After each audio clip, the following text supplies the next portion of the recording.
Welcome to a new love for the Jamestown Bride series by best-selling historical romance author Indiana Wake, where courageous women cross the Atlantic in search of hope, home, and happily ever afters in the new world. In breaking the chains of the past, Heartbreak sends Constance Dearborn on a perilous journey to colonial Jamestown as a mail-order bride. But leaving England behind doesn't mean leaving love behind. As she builds a new life with steady farmer Jack Thornton, Constance must decide if she'll remain bound to the man who broke her heart, or risk everything for the love waiting before her. Settle in for a tender story of courage, healing, and the power of second chances. Copyright Indiana Wake, Breaking the Chains of the Past by Indiana Wake. Chapter 1. 1621. Russell has not said he will not marry me, Father. I can't understand why you would want to send me so far away. What have I done wrong? Constance Dearborn wasn't crying, but she was certain tears couldn't be far away. He has never proposed, child, and it is unlikely now that he ever will. Frances Dearborn spoke with regret. I wish my purse was better able to cope with the times and the rising rates of expected dowries. I just can't afford £100 for one daughter, never mind 3. And so, I am to be the one to be sent away? I am to be punished because you cannot afford to pay to have me married, well? Constance loved her father but knew that he was much as any other father. He was pragmatic when it came to money and the obvious burden of female offspring. But as much as that was clear, she knew in her heart that her father would not truly find it easy to watch her leave and never come back. For surely to live in the colonies, to depart for America, could be nothing less than permanent. I am not sending you away, Connie. I am asking you to consider it, not only for the solvency of this household, but for yourself and your own prospects in this world. I had never even heard of Jamestown until you spoke the name, she said miserably, her heart hammering and the tears still threatening to fall as she stared vacantly across the room. The sitting room in their modest home in Kensington, south of the River Thames, was small but neat. And it was the only room in their home where Constance had any recollection of her mother. If she was to leave, would she forget those last tantalizing traces of the woman who had died when Constance was just 6? But Constance knew that that was far from the real reason she didn't want to go. Russell Melton had filled her heart almost completely for the last 2 years, especially when she had realized they were within a whisper of being married. His family had a good deal more wealth than Connie's father. Although it was true to say that Connie's father could claim gentlefolk as kin given that he was cousin to Sir Ronald Dearborn. But Connie's father, whose own business had suffered from the rising cost of procurement of necessary materials, had found his own circumstances reducing year after year. And with 3 daughters and no son, the expense of marrying his offspring away would be all his. Connie knew well that if the business continued to suffer as it had been doing, there would be nothing left in the end, nothing for any of the 3 sisters to inherit. And what good was that anyway when a woman was married? Whatever her father left her would only ever become her husband's property. Perhaps that was why Russell had not been as attentive of late. If Constance had worked it out, if she understood the world of business and how everything was likely to end in her father's case, then surely Russell had understood it too. And if her father was right, then Russell was as concerned about a lack of his wife's inheritance in the future as he was about the lack of dowry now. But Constance loved Russell with all her heart, and it didn't occur to her for a moment to blame him for such a sentiment. After all, his family had built their wealth, and a family could not continue to do that by giving an inch. And even now she could not think that he had truly decided to reject her. He had never said as much. I wish you would see it as I do, my dear. The idea that you would remain unmarried, scorned by everybody around you as the reverend of every church preaches the sin of spinsterhood, near breaks my heart, daughter. I should be torn in two never to see you again, but I would do that rather than have you looked down upon. At least this way you have a chance. Because you do not believe anybody else would marry me? I do not have the resources to see all three of you suitably married, Connie. Francis Dearborn ran his hand over his bristly chin. It made a rasping sound that was so familiar to Constance that she felt tears springing to her eyes once more. But you are the only one of the three who has been thwarted in love, and I am certain that your feelings for Russell Melton will hold you back. Perhaps it would be a good thing for you to be far away from him where your own feelings could mend in safety. I wish I could make you understand the wonderful opportunities there are for a young woman in the Virginia colony. What opportunities? Constance asked, knowing she must at least hear him out. The opportunities to find a husband, and a good one at that. The settlers who left these shores some years ago have established themselves. They are the first, they will always have the richest pickings. But father, I would sooner have at least some little say in who it is I am to marry. And you shall. That is the sincere declaration of the Virginia Company, my dear. They are offering opportunities for nicely bred women just like you to find a new life and a good husband. But I have made my inquiries well and can tell you that every lady who leaves these shores has a right to choose upon arrival. You will not be coerced into a marriage you do not want, and you may turn down as many suitors as you please. There now, is that not a good prospect? Perhaps it is good if it is true, Constance said and looked down at the rug on the wooden floor of the sitting room, unable to meet her father's gaze fully. If it is true, will you at least give it some thought? Francis Dearborn said as he rose from the chair with the customary groan that was more habit than anything. I will give it some thought, father. But I can assure you, Russell still loves me and there is still hope. There had to be, for she loved him and could think of nothing worse than to travel halfway around the world to marry a man she had never met. Marriage was about love, after all. Chapter 2. Jack Thornton sat on the porch of his large farmhouse in the dying light of the day and stared out across his land. He liked this time of year more than any other. He liked the way the sun clung on to the autumn day as long as it could, its orange light falling across the pale green grass of his farmland and the gently swaying corn at the further reaches. Staring off across your kingdom again, Jack? The familiar tones of Brent Stamford startled him. Jack had been deep in thought and hadn't heard his friend approaching. Do you always need to creep up in such a way, Brent? Jack asked fiercely before laughing amiably. I reckon you will be the death of me one day. I wouldn't dream of it. Brent laughed too. But let me guess what had your attention so fully. Brent walked slowly across the porch, his worn brown boots tapping lightly on the wood as he did so. Probably the same thing which has every other man in town distracted. The women? Jack shrugged as he knew there had been no need to say it out loud. What else? Brent sat down on the roughly hewn porch seat just feet away from his friend. I reckon we're all caught up in it, aren't we? Especially after last time when they sent just a few lovely ladies. I suppose they didn't know how it was going to go, did they? When the Marmaduke sailed up the James River I thought those poor women were going to be savaged. Jack grimaced with a hint of distaste. I take it you are still opposed to the idea, Jack? At the time I certainly was. Jack sighed, remembering his disgust at the idea of young women being sent halfway across the world to satisfy colonists who had made the decision to leave England long ago. But I hate to admit that it went better than I imagined.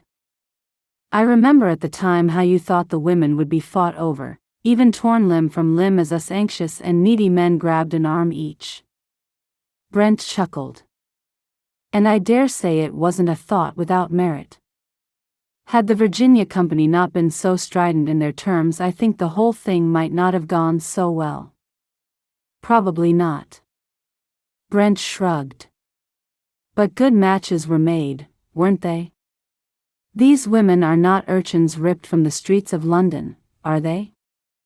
They're women of reasonable breeding in a lot of cases, and there was not one of them who was pressed to come here.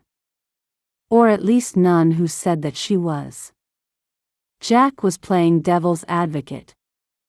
So, now that the Virginia Company are sending more women, what do you think? For yourself, I mean? It is true to say that I've given it some thought, I can't lie, Jack said, and it was true, he had given it a great deal of thought. And I reckon that if I'm allowed to make a proposal, I might do just that.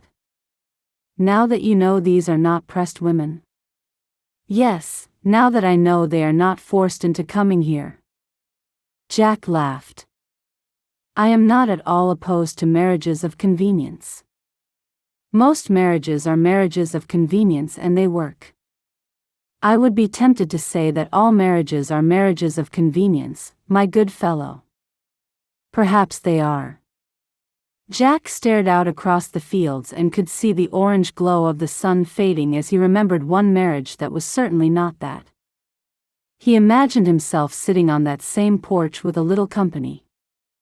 Not just Brent, his dearest friend, but a wife. A wife who shared his life, his work, his bed. A partner and a companion. Well, I am going to try for a wife this time. Brent gazed out at the same ball of fire as it sank toward the horizon. You tried last time, didn't you? Jack teased. And was turned down without a hearing. Brent laughed good-naturedly. He was not a prideful man when it came to such things. But then the ladies really did have their pick, didn't they? So many men and just 12 or 13 women. I suppose it made sense that they did not all settle for the first man to drop to his knees. And did you drop to your knees, Brent? Jack was mocking his friend but was still pleased to have Brent's company. They had been thrown together on their voyage to the New World and they had been friends throughout the hardest times. Right from when the colony had been nothing more than unworked land on the edge of the river. The camaraderie and banter between them were vital when they were starved of other influences. Only figuratively speaking.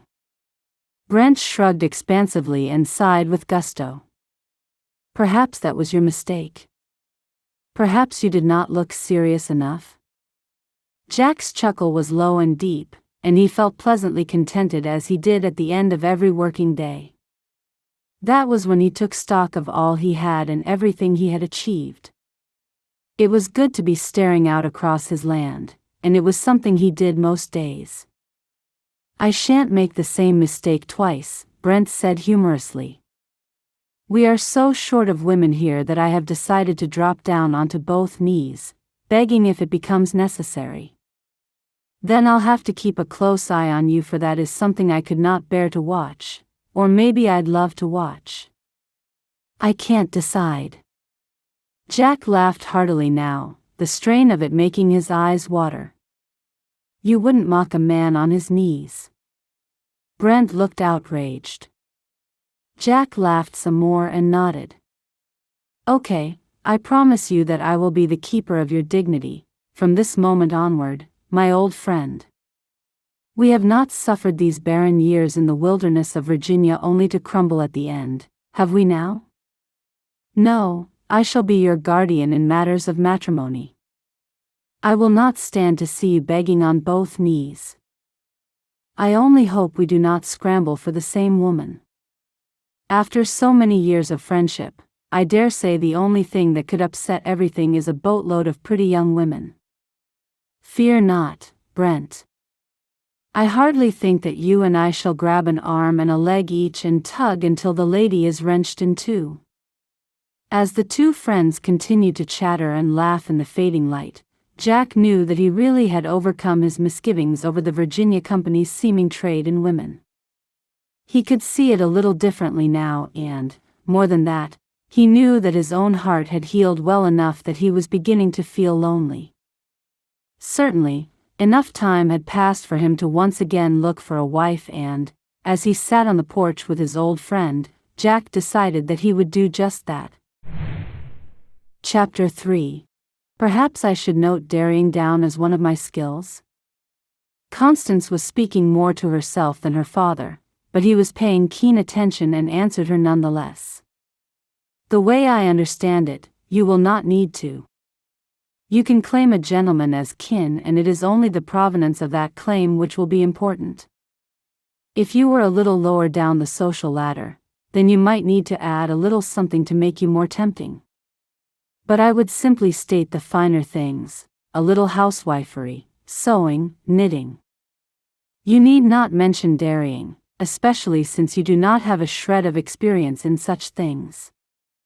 Her father smiled at her, and she could see both encouragement and sadness in that smile. Ever since Constance had seen the announcement in the newspaper that Russell Melton was to marry Eleanor Barchester, the idea of escaping her own broken heart had become more and more appealing. Her emotions were such that she did not have the energy left to contemplate much. Certainly, not how leaving behind her father and 2 sisters forever would truly make her feel. For now, in the immediate, making a list of her accomplishments to be read by a future husband seemed to her a way of holding on to her devastated pride. But in amongst her determination to move onward and to do better was the truth that was buried so shallowly that it was almost on the surface. She loved Russell, and the idea that he would spend the rest of his life with somebody else was ripping her to shreds. Constance shook her head to come back to the task at hand. She was determined to see the list as a good thing, a positive move in the right direction. But her pride seemed to be a double-edged sword, there to remind her that making a list of skills felt a little like begging for a man to take her on. She would never have had to make a list of skills for Russell. A burst of pain blossomed in her chest. It broke her heart to think that he would only take her with her father's money. How was that any different? She was a commodity, a source of money for the man she loved, or a set of skills for one she had never met. And so she had continued to swing wildly in her emotions from the moment she had read of her own rejection in black and white. Although it was true that there had never been an engagement, there had long since been an understanding between them. Once her father provided her dowry, they would be wed. Constance had never realized that the amount of that dowry was so important. When her father's fortunes had failed, Russell had never told her that this had changed. He had simply withdrawn from her life without notice. Constance knew that he was not the only young man of note who would have behaved in such a way. And why would a young man of note, a man of burgeoning wealth and success, tie himself to a wife whose family were watching the last of their good means evaporate into nothing? Feeling the shame of not being good enough, Constance looked back down at the list in front of her and defiantly wrote the word dairying. The fact that she did not know what the word meant entirely did not deter her.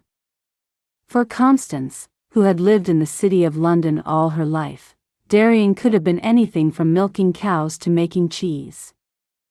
But that did not matter. When her new, handsome, and successful young husband read the list, he would see her practical skills as well as her gentry connections and her refined and artistic accomplishments. Whatever Russell thought, Constance Dearborn was a woman of worth, and there was surely a colonist somewhere in Virginia who would see that worth. And so emotions swung again. When am I to meet the administrator from the Virginia Company, Father? Sometime next week. I am to receive the exact date and time by post.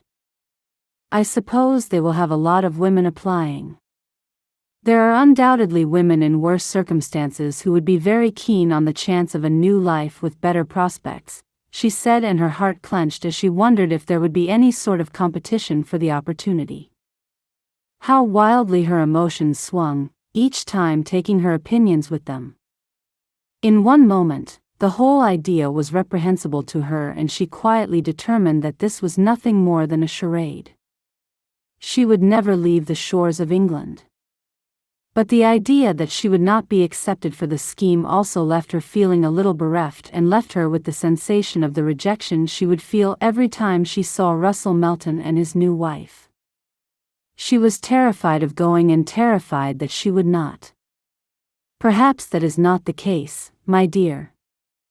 The Virginia Company are not looking for any old waif and stray from the streets. They are looking for fine women of education and reasonable breeding who will join the colonists and become the cornerstones of the New World. When her father put it in such terms, Constance felt her back straightening with pride. Perhaps she would be a cornerstone in the colony's infancy, someone who would have a place in the world that would render her feelings for Russell Melton insignificant. Or perhaps this was another trick of her heart designed to bury her pain too deep to reach?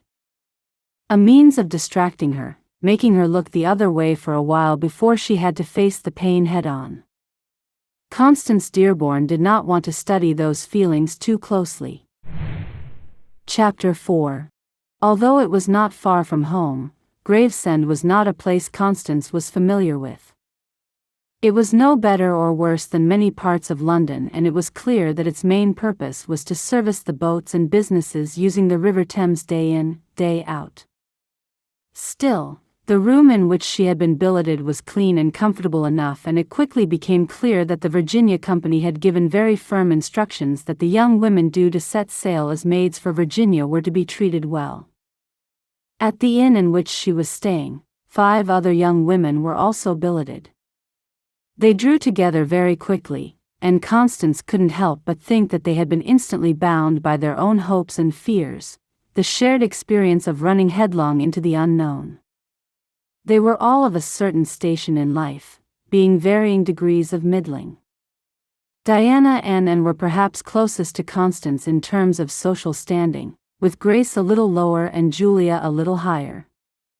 Caroline Lawton was clearly better educated and bred than them all, although her reticence seemed somehow to forbid questions as to her own motives for joining the endeavor. But Constance began to think that such things might not matter in the colony, or at least not as much as they seemed to matter in England. I begin to think I would give anything to stay here in this inn. It is far more comfortable than my old room in my master's house. Grace, who had been in service since she was 12, was already seeing a great change in her own circumstances, and they had not yet even set eyes on the good ship Warwick. It is nice indeed, Grace, Constance agreed and silently noted how quickly the group of young women had come to first-name terms. It is what lays ahead of us which has me worried at times, she admitted. I have heard that we will have more freedoms. We might even own land in our own right despite being married. That is something to be admired in a new colony. Diana Walton was from a family of milliners in London. She struck Constance as the least romantic of the little group.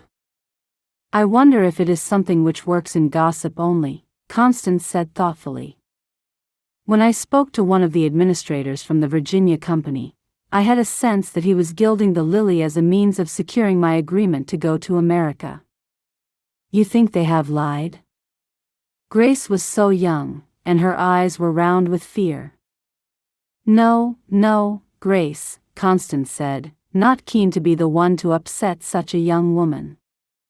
I just think some of the deprivations might have been left out. Deprivations? Grace sat down at the table in a small back room of the inn which had been given over to the 6 young women at the expense of the company. Perhaps nothing worse than might be suffered here. Julia Darnley was a surprisingly positive woman given her elevated social status within the group. I think things will be very much like England. After all, the colony is made up almost entirely of Englishmen, is it not? Her sweet, demure smile was enough to soothe Grace, and Constance wished she herself had been a little less pessimistic. Yes, of course. Constance knew there was nothing to be gained from dwelling too heavily on her own misgivings. And at least we have a very firm chance of finding husbands and settling into the marriages we all strive for, sometimes in vain. Misgivings were only natural in the end, and they were going to be no more helpful than hopes and dreams at securing a favorable outcome. What will be, will be. I have heard that there is a higher than usual number of people succumbing to disease. And Wallace, a quiet and poised woman, spoke up. But I trained under my father as an apothecary, and I was told by the Virginia Company administrator that my skills would be welcomed, not just in Virginia, but on the ship also. I must admit, the idea that my knowledge would be welcomed rather than dismissed or misinterpreted far outweighs the risks for me. Not to mention you have just given the rest of us confidence that we shall have you there with us to see us through any little malady. Constance smiled brightly, and they all laughed. It was nervous laughter, a little too determined, but it was laughter nonetheless, and Constance hoped that the new friends she was making would help to ease her passage into a new life. They would prop one another up in a world they were still coming to terms with. And apart from her wonderful sisters, she had not known such easy friendship in her life. As long as we are not murdered by the natives, Grace said sullenly, and the mood was broken. I have heard that there is great cooperation between the English and the native Indians. They were a great help when the colony was first settled upon, with trade passing between the two communities. Julia Darnley's cultured tones of the gentlewoman seemed to lend great credence to her words, and the other 5 women brightened again. And we must not forget the marriage between one of the colonists and a native woman. I am told they were greatly in love for some years before the poor woman succumbed to illness after a visit to our own shores. Julia's eyes took on a dreamy, far-off stare, and Constance smiled to herself. Of them all, Julia was the true romantic. Her name was Pocahontas, and she is buried not far from here, Caroline Lawton said in a matter-of-fact and somewhat cut-glass tone. Caroline was not a romantic by any stretch of the imagination. As sad as that is, they had still loved one another. Julia was not about to have the romance crushed by a woman of learning. That is a wonderful thought to leave us with, Constance said, although she knew in her heart that no man would ever come close to affecting her the way Russell Melton had. We must all do what we can to trust the Virginia Company, even if we have our occasional doubts. At least we have each other to make this journey with. Friends who shall now be bound, settling so close to one another. We have so much already. Lifted by Julia's determined positivity, Constance knew her words would soon, for her at least, prove less efficacious than they first appeared. Chapter 5. There now, it shall not take long to work. You must have faith. After all, it worked well for Grace and Julia. Even Caroline feels better. And Wallace truly was a comfort, even if her foul-tasting cure had not yet had any effect on a very seasick Constance. Forgive me, I prefer my ginger and gingerbread, Constance said and gave a weak laugh. It is rather harsh to have to chew on the root itself, Constance, but it will help to settle your stomach and give you a better sense of your feet being on the ground. I really do feel at sea. Constance smiled and dabbed at the perspiration on her forehead with a well-used handkerchief. As she chewed the fiery ginger root, Constance realized that her stomach was indeed settling down somewhat. But she did feel at sea in every other respect. They had been sailing for just days, and she had been up on the deck when allowed, taking air so often that the nauseating sense of movement without orientation didn't come to her until the night, and she had been able to close her eyes and sleep her way through the worst. But her emotions had been another matter entirely. It was only in the moments of the good ship Warwick finally moving away along the River Thames and out along the estuary toward the North Sea which had finally brought home to Constance the finality of the decision she had made. And as they had sailed through the English Channel, heading for the Atlantic Ocean, Constance felt suddenly as if she were stuck in a trap of her own making. Where she had been unable to entertain thoughts that she would never see her father and sisters again, now those thoughts haunted her throughout every waking hour. It had been too much to think of before, and Constance knew that the head so often ruled the heart by instinct. And on this occasion, her head had kept such thoughts from her, likely knowing that her heart would never let her leave the shores of England if it was too much indulged. "And how does your stomach feel now? You have just the vaguest hint of color in your cheeks again."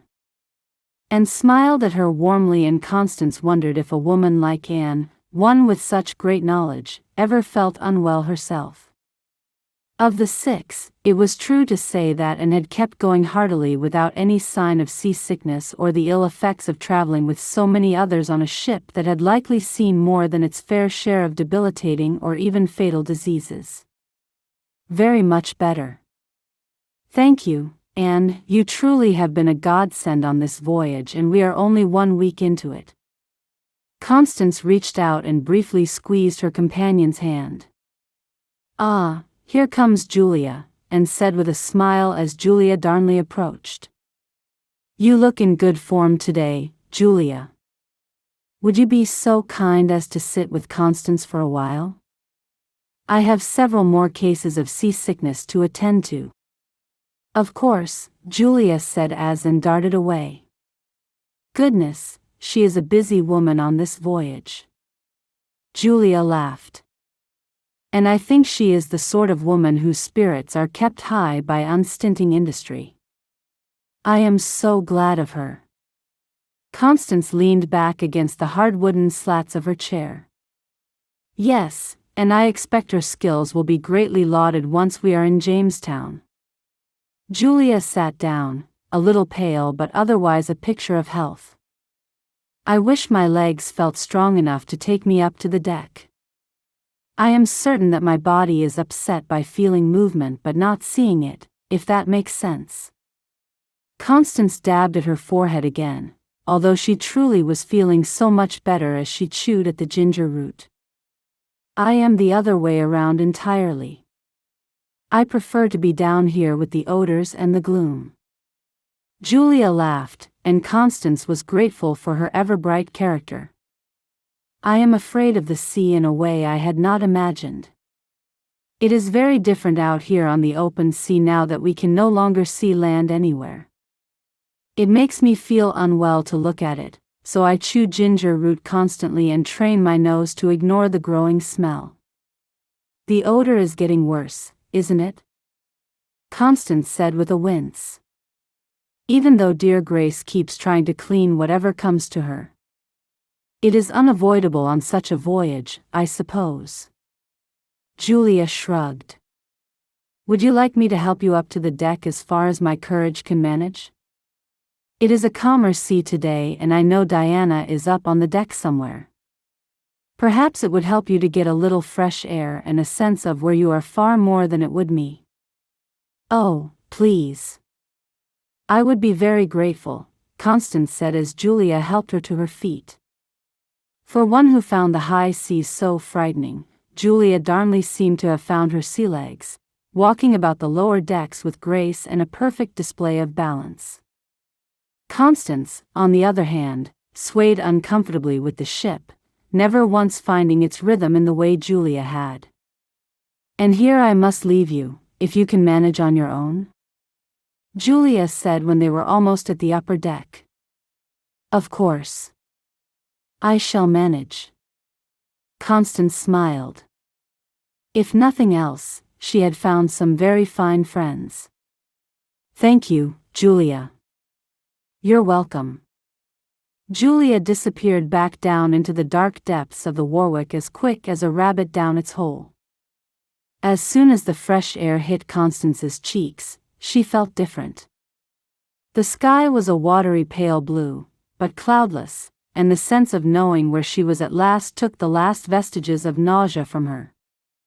But without her physical malady to hold her attention, Constance's thoughts turned back to Russell and all that she had left behind. The thought that she would never see him again brought a tightness to her chest and took her breath away. Was it not possible to find peace in body and mind at the same time? Chapter 6. After so many weeks at sea, weeks in which Constance had wondered if they would ever see land again, the last few days had proved to be unsettling and emotional. When she had first heard the cry of "Land ho!", Constance had felt her spirits both soar and crash in equal measure. She knew her excitement was largely due to the idea that she would soon be free of the good ship Warwick and the sea which had battered them so roughly at Bermuda. She would be free of the smells, the growing feeling of confinement, that curious lively world between decks. But as to what awaited her, Constance could hardly think about it. Instead, she was thinking of Russell and how many miles now lay between them. Not short miles, but thousands of miles. The young crewman who had helpfully named the great bay the Warwick entered as Chesapeake Bay only lost her gratitude when he began to let his tongue loosen with lurid tales of native Indians. His eyes shone as he spoke of them creeping down through the trees on the banks of the River James. But the Chesapeake Bay and estuary reminded Constance a little of the wilder stretches of the Thames estuary and made her feel both relieved and sad all at once.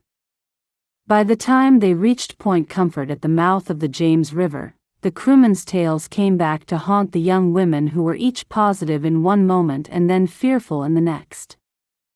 "I wonder how it is the natives kill their enemies," young Grace said in a quiet, tremulous voice as Constance squeezed her hand hard. "You must not think of such things," Constance said gently. "You must understand that a young man at sea with so many young women on board is apt to want to impress them in some way. I am sure that the young man has never seen such a thing on the River James. If he had, I would wager that he would never have come back." Constance laughed in an attempt to soothe Grace but truly wondered if her words held any water at all. "I suppose it is because my heart cannot take any more frights, Constance. It seems as if every part of this journey, even its very beginnings back in England, have had something contained within to worry the heart."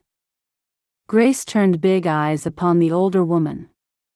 "It is true, we have seen our fair share of frights, Grace. Not to mention our fair share of worries. But our journey is coming to an end now and you must look at it with hope. This is just fear of the unknown talking to you and filling the gaps in your knowledge with identifiable enemies. Really, if I had the strength, I think I would toss that young man overboard." "Constance," Grace said and laughed with that nervous excitement that Constance was coming to know well. "Well, really, that he would seek to frighten us all just to satisfy himself. You must remember everything that the Virginia Company said about the native people and their assistance to the colonists over these last years. It is not as if we would be a new sight to them now, is it? I dare say we are almost commonplace. I hope that we will still be able to talk together like this when we are each of us married away," Grace said, and Constance could see that she was now moving on to her next fear. "Grace, when we have nothing else to go on, you must assume the best. Look how well the Virginia Company has treated us so far. Yes, we did have good billets in Gravesend and I suppose that there is no way of making a sea voyage of such length any more comfortable than it was. But I must admit I did not know that there was a price on us, Constance." "No, I had not known it either." It appears that Caroline was already aware of it, although she did not say so until the gossip came to us through the crew. I suppose she did not want to add any extra upset. Constance had indeed felt aggrieved to discover that, following a satisfactory marriage ceremony, the husband, should he be solvent enough to do so, was expected to pay the Virginia Company in tobacco leaf weighing 150 pounds. Caroline Lawton, practical and pragmatic to a fault, had simply told the rest of them that it was nothing more than a means of the Virginia Company recouping the cost of the young women's passage and keep at both ends of their journey and throughout. And when Constance looked at it in the right light, she could fully understand.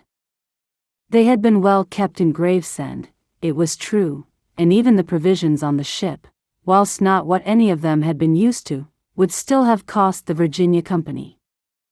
And if everything the administrator had told her on the day that her father had persuaded her to hear him out was true, then they would be kept comfortably in Jamestown until they had made a match of their own choosing, however long that took. My dear Grace, if you had known of the payment in tobacco, would it have changed your mind? Would that have been the one thing which would have seen you keep your roots firmly on the shores of England? Constance asked as they both looked out at the beautiful riverbanks lined with tall, green trees. No, I suppose it wouldn't have. Then there is nothing else for you to worry about on that matter, is there? You must shrug your shoulders and forget it. Constance laid an arm around Grace's shoulder and pulled her in toward her, holding her tightly. We must accept these things for a new life now, mustn't we? Not for the first time, Constance wondered where her words of encouragement came from. If she could find them so easily for others, why could she not find them for herself? Despite the beauty of the James River and its tree-rich banks, Constance closed her eyes and wished herself home again. She wanted to be with the people she loved the most, the people she knew in her heart that she would never set eyes on again. Her beloved family and her beloved Russell. She wondered if he was yet married to Eleanor Barchester, the woman he had thought so much more acceptable than Constance in the end. But she gave a great shudder, shaking off the image, knowing that she must keep her heart, her mind, and her full attention on whatever it was which lay ahead of them all. Chapter 7. Jack stood amongst the throng of men on the riverbank as the great Warwick finally docked. The ship was larger than the Marmaduke which had arrived months before with the previous brides, and Jack knew there were more women on board this time. The scheme for bringing brides to Jamestown and tethering a small population of male colonists, who seemed set to pull up stakes and leave, seemed to have made a difference. And while it was true he had found it distasteful at first, Jack had come to realize that matches had been well made, or at least as well as they were made back in England. And, as he stood staring up at the lowered sails and listened to the groaning timbers of the Warwick, he dared to hope that his own bride might well be about to make her way down and onto firm land for the first time in 3 months. The riverbank was suddenly a hive of activity as the first of the passengers began to disembark. He knew from experience that the long-awaited goods and supplies would be left until last, even if there were already men making preparations to move and store the cargo. When the first of the passengers were rowed ashore from the ship, a curious hush fell over the awaiting crowd. When the first woman set foot on dry land, a rich murmur of chattering began, breaking the silence. But it was still a quiet thing, a gentle thrum. As more than 30 women were ferried across and stood nervously on the well-trodden wharf, one lady in particular caught his eye. She was younger than Jack, perhaps by 10 or 12 years, and she was upright and poised. She was a little taller than most of them, a tumble of thick brown curls falling from the white cotton coif and down her back.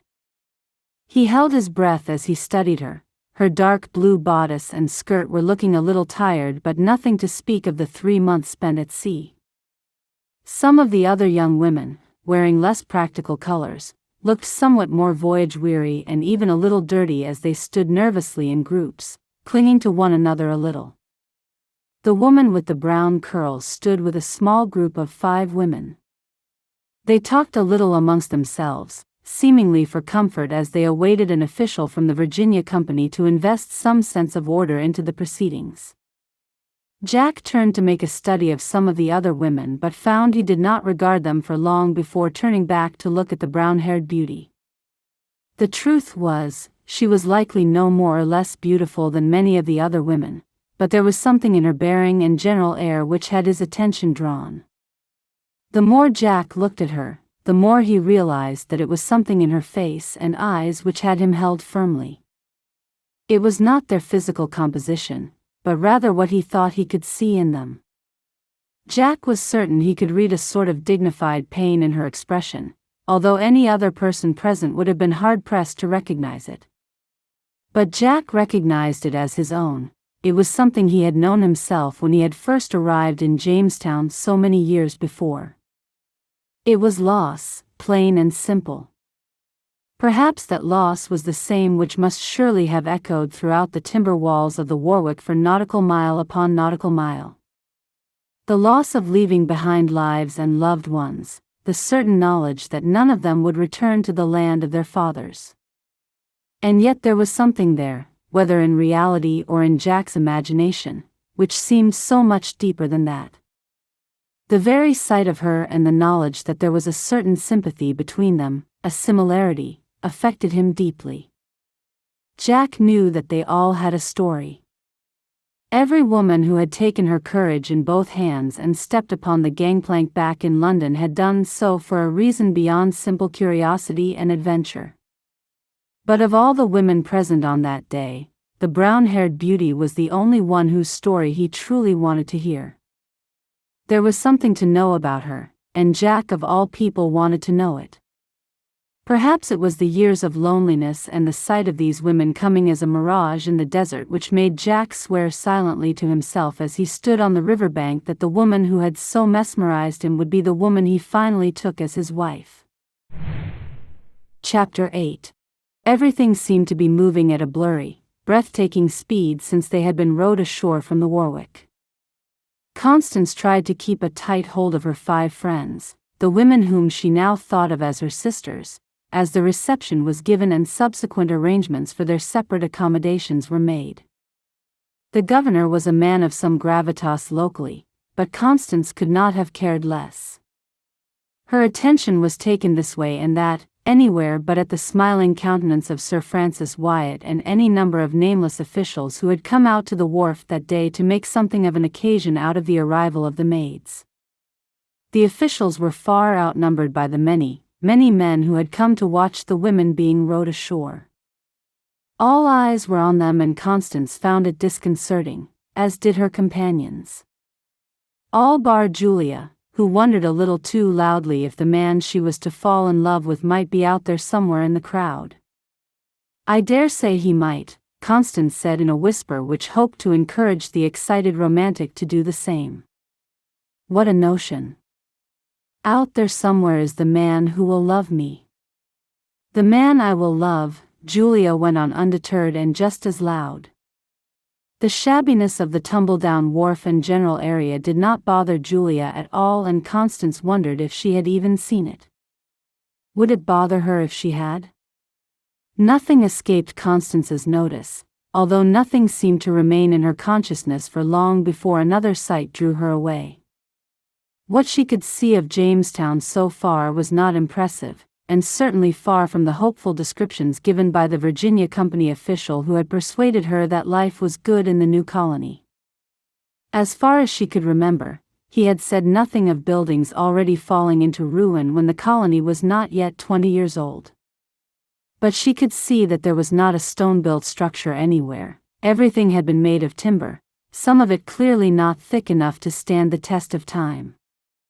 The rest seemed to be flimsy timber framework with a layer of cracking mud slapped to their walls. It was a far cry from London, that was for certain. "That man must be a native," Grace hissed nervously. "See him there." She made to point but Constance stayed her arm. Constance had seen African men before in London, but she had never seen an Indian man. His dress was similar to the other men around him, and she was surprised, given the fulsome description the young crewman who had so frightened them had given. In truth, Constance had expected him to be bare-chested and holding an axe, at the very least. She wondered if the young native man simply adopted such a mode of dress to make trading with the English a simpler affair, or if the young crewman had told them nothing but lies as they had sailed into Chesapeake Bay. Had anybody in all of this told them the truth? Had the men who sought to guide them along uttered one word which had not been tempered to suit their own purposes? Even her own father had not mentioned that she was to be a bride with a price of 150 pounds of tobacco on her head. Goodness, he is rather beautiful. And Wallace silenced the little group with her surprising declaration. None of them responded, but Constance smiled at her warmly before turning to look back at the native man. With his gleaming hair and butterscotch skin, he really was very pleasing to look at. He was so different from any man she had known before. Everything was so different. "Now then, ladies," began a man, one of the officials, as he approached their little group. "We shall have you in your accommodation soon enough." He smiled reassuringly, but Constance was far from reassured. Perhaps, under the newness of her circumstances, nothing and nobody could have allayed her fears at that moment. Perhaps the official was far less hapless than she thought him. "Thank you," Constance said, speaking for them all. "I am John Watterson and I live here in Jamestown. But I work for the Virginia Company, you see." He smiled again, but it seemed a little forced. "It is my task to see to it that you are all well looked after until such time as you are married." "And where are we to go? May I first take your names? Then I shall be able to tell you where you are to be housed." He performed a curious little bow which seemed to be an afterthought, coming so late in the proceedings.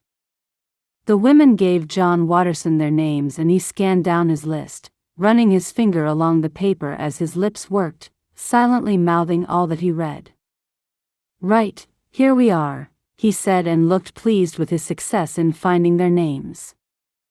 "So, Miss Grace Bates, you are to be housed with David Carrick and his wife.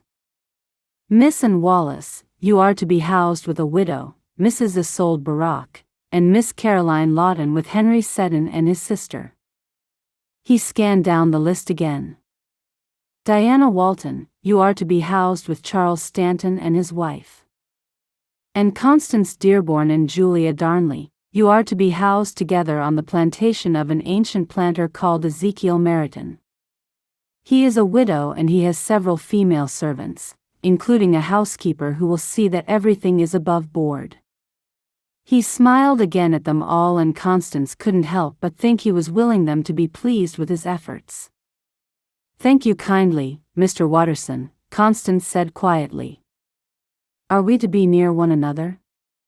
Grace spoke with a trembling voice, her emotion and fear very clear. "Will we be allowed to see one another?"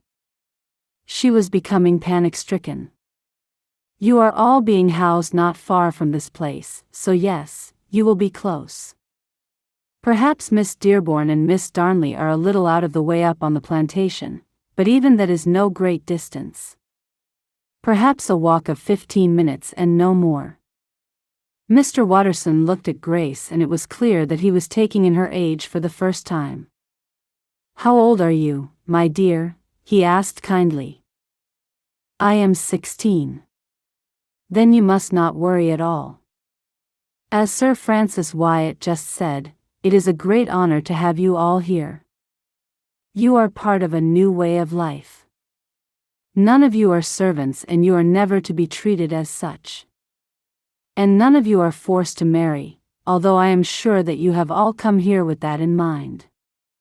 But my point is that you may turn down any man who does not suit you. And we can see each other?" Grace was determined to know. "Of course, you may. You're not prisoners, Miss Bates. You can wander about and look at your new home. You may see each other and visit the homes of any potential suitor to see if his establishment would suit you.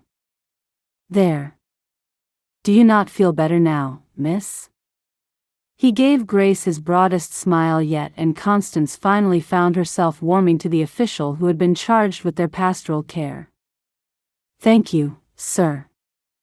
I do feel better." Grace gave him a watery smile as Constance took her hand. She had to admit to feeling relieved that she would be so fortunate as to be billeted with one of the fine women she had made the terrible journey with. And she was gladder still to hear how they all might remain friends and be at liberty to see one another. Constance had a feeling that the relationships she had with her new friends were going to prove to be the most important in her life henceforth, perhaps even more important than the relationship she would have with her husband. Now this is going to take a little time, but I will have someone to escort you all to your temporary homes very shortly. Just wait here a while as I have some other ladies to talk to before we get started.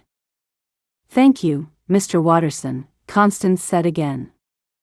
Well, so far so good, Diana Walton said, seeming as unperturbed by everything as she always did. Yes, so far so good. Constance nodded and wondered if things would get better, or if this was as good as it was going to get. Chapter 9. Constance and Julia were driven out to Meriton's 100, the plantation owned by the elderly Ezekiel Meriton.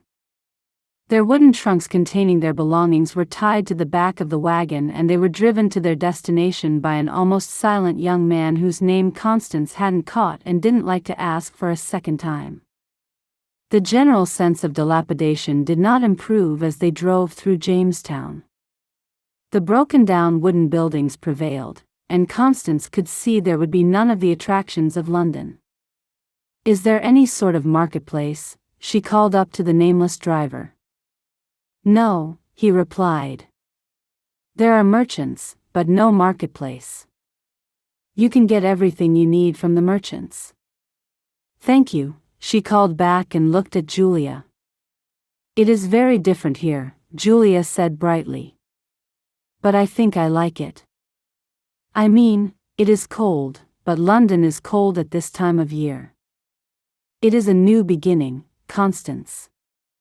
You are unfailingly optimistic, and I love you for it, Julia." Constance laughed. "And I thank you for it, or else I should be as daunted and afraid as poor Grace. We must take care of Grace. As soon as we find our bearings, we must ask Mr. Meriton if we might visit her. When we tell him how young she is, I am sure he would understand and let us go. But we are not servants and we are free. We must remember that, Julia. If it is the only good to come of this journey, we must remember the little freedoms we have won. You speak as if the rest is doom and gloom. But just think, you might well be married to a fine and handsome husband in a few weeks. Goodness, maybe even next week." She sucked in her breath excitedly. "And that is what we all want. That is what we have all come for.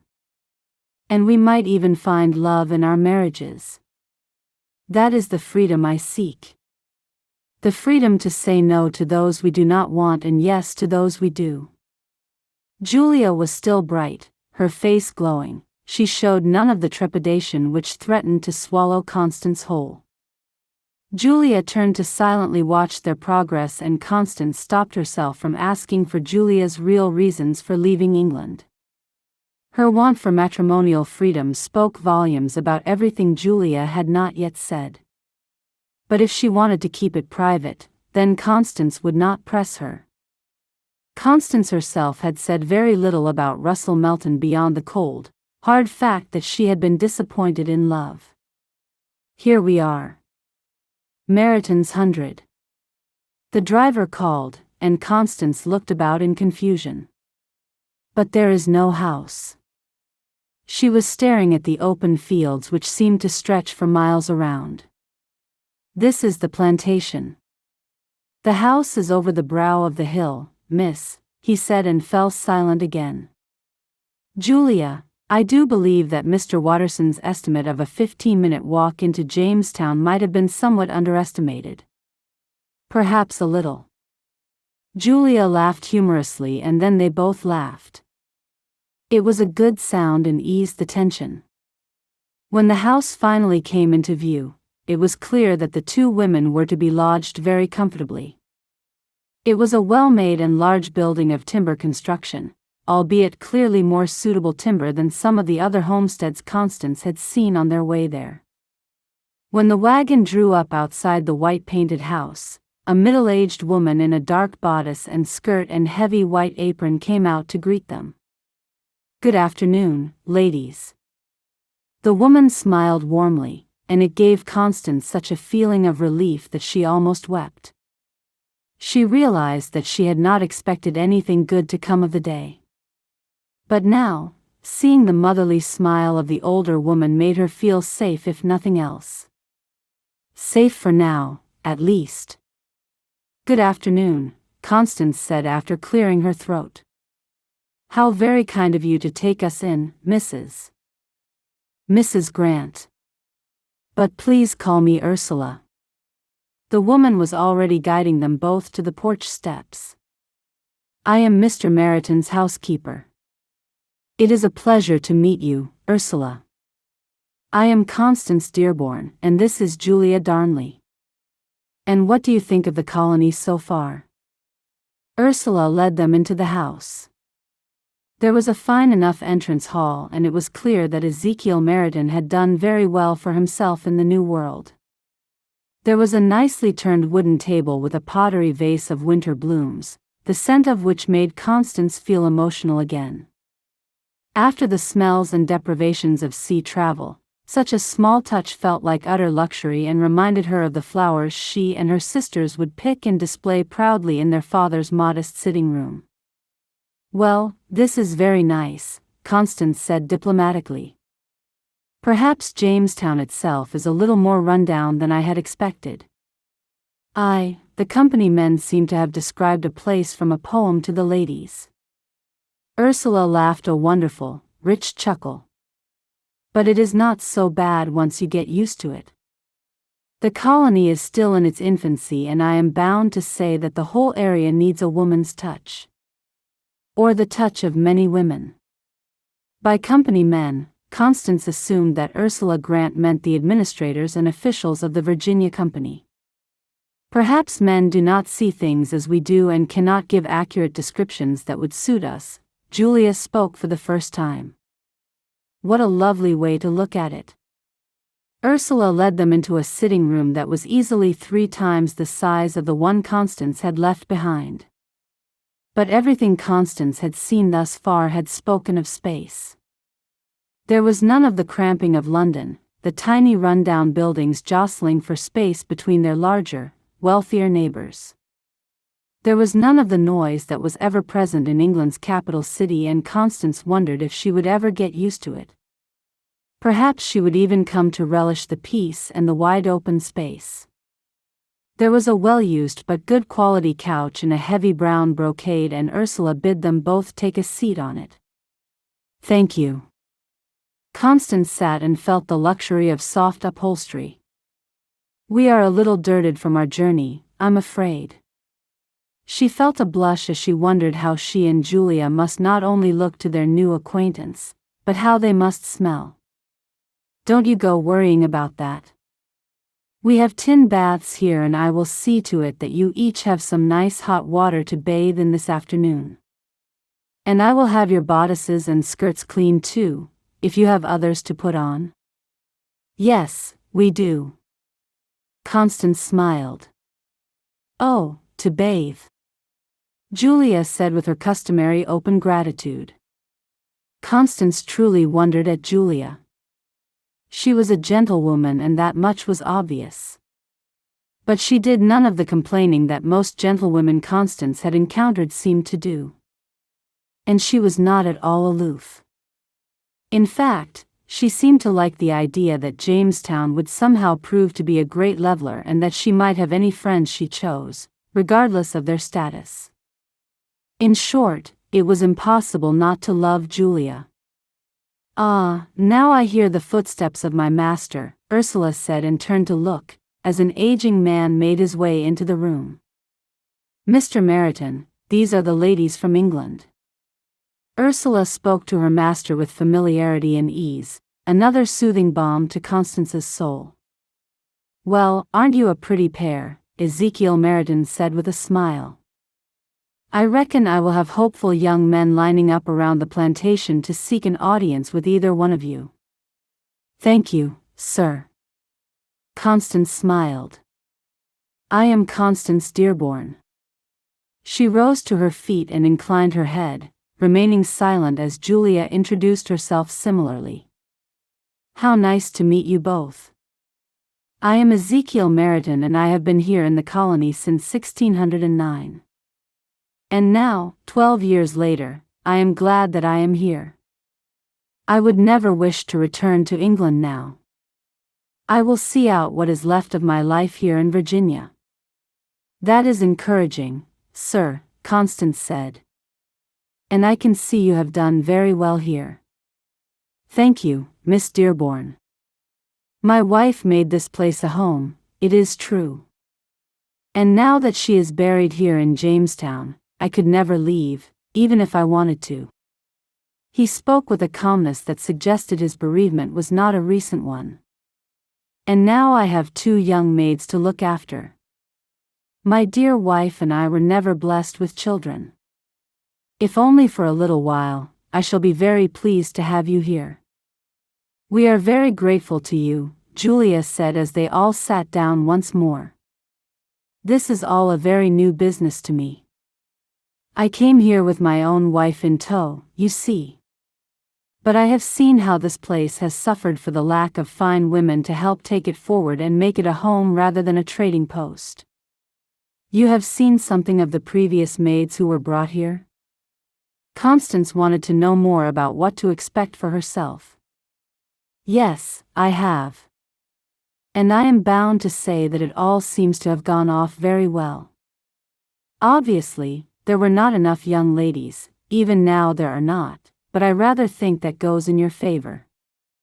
He smiled and his pale blue eyes, the watery eyes of an old man, seemed to light up. "You will have your pick. And you are not to think you must agree to the first man who knocks on the door." "How kind you are. We would not like to put you to any expense," Constance said graciously. "Not at all. The company is to reimburse me for some of it. And as to the rest? Well, I shall be glad to have the company and to help. It is a nice thing for an old man to have bright young company, if only for a little while." "Thank you, Mr. Meryton." Julia smiled sweetly. "And the company have said that we who take in the young women must be ready to provide the fatherly advice you might need. Not to mention the fact that I know just about every man in this town and can tell you easily who to run toward and who to run away from." He laughed so warmly that Constance began to harbor a wish to stay under Ezekiel Meryton's roof forever. "Well, perhaps a little something to eat, my dears, and then I shall get you both settled in," Ursula said and rose to her feet. "I have some bread and butter waiting for you in the kitchen." As Constance rose to her feet, both women to follow the housekeeper, she decided to take the kindness and leave the worrying unattended for now. Chapter 10. It took Jack no time at all to discover the identity of the brown-haired beauty he had seen down on the wharf. She had been taken away with another young woman in Peter Nolan's wagon, and just a few minutes' conversation with John Watterson, the Virginia Company official, was enough to discover that she was Miss Constance Dearborn and that she was being housed at Meryton's 100. He was guided to another company official to view the paperwork which had been produced for all the young women, the lists of their skills. Once again, he had been overcome with a sense of distaste. It was like buying a horse, but he knew that he couldn't show his feelings and offend any of the company men. He just smiled and took the handwritten details. The small conversation about his own circumstances was not lost on him. As much as the company declared the women may marry a man of their own choosing, they still wanted to be sure any man who made his addresses was solvent enough to provide the 150 pounds of tobacco in payment. They might not have the final say, but they were going to do their best to see that they vetted the men beforehand. They were protecting their assets. Still, it would not change how Jack treated any wife of his, so he swallowed down his distaste and decided to make his way out to Meryton's 100 the following morning. Jack awoke early and washed thoroughly before dressing. He wanted to be at his best when he met her. He wanted her to know that he had put some effort into their first meeting rather than turning up and assuming she would be grateful for any offer at all. He wore breeches and the long boots that were so much more appropriate in the winter than stockings and shoes, and a smart but simple long leather waistcoat over a clean shirt. He added his heavy brown cape over the top and peered down at himself. He looked smart enough without trying to be something he was not. He was a man of middling class and a farmer, not a gentleman trying to cast airs all about him. Although he possessed a tricorn hat, it was something he hardly wore, not even to church on a Sunday. Jack was not a hat wearer, nor was he the sort of man to be seen in highly polished shoes and a coat and waistcoat of salmon pink as he had seen one of the Newtown surveyors wearing the previous week. And in a land of tatty wooden buildings and untouched earth, such an outfit looked foolish and out of place, at least in his mind. Jack was Jack. A farmer, a hard-working man of some means, and always himself. But as he approached the front door of Ezekiel Meriton's fine plantation house, he felt the first of his doubts. Miss Constance Dearborn could likely have her pick of the men, and even with the company's attempt at initial vetting, there were still a lot of men to go around. "Good morning, Mr. Thornton." Ursula Grant was as warm and welcoming as ever. "I'm guessing you haven't come to call upon Mr. Meriton today." Her eyes danced with mirth and her amusement was clear. "You have me true, Mrs. Grant." Jack laughed too. "You have seen through me already." Ursula ushered him into the entrance hall, and he was relieved at least to meet with her approval. Constance Dearborn's approval might well be harder won. "Tell me, has Miss Dearborn had any similar calls?" Jack asked confidentially as the two stood in the entrance hall. "Not yet, Mr. Thornton. You are the first." Ursula laughed again, her blue eyes looking curiously bright against her fading blonde hair. "But then this is only her first morning here. I dare say she will have many callers. Don't look so downcast or you will defeat yourself before you even begin." Ursula tipped her head to one side and gave him a kindly and reassuring look. "Now then, if you wait here in this seat I will see if Miss Dearborn is ready to be seen." "Thank you, Mrs. Grant." Jack swallowed, his mouth suddenly dry as he took his seat and watched the housekeeper disappear. He looked down at his boots and, finding a mark, rubbed at the brown leather with his fingertips until it was clean. He was just straightening himself up when Ursula Grant returned, and he peered up at her hopefully. "She's in the sitting room waiting for you," she said as he rose to his feet.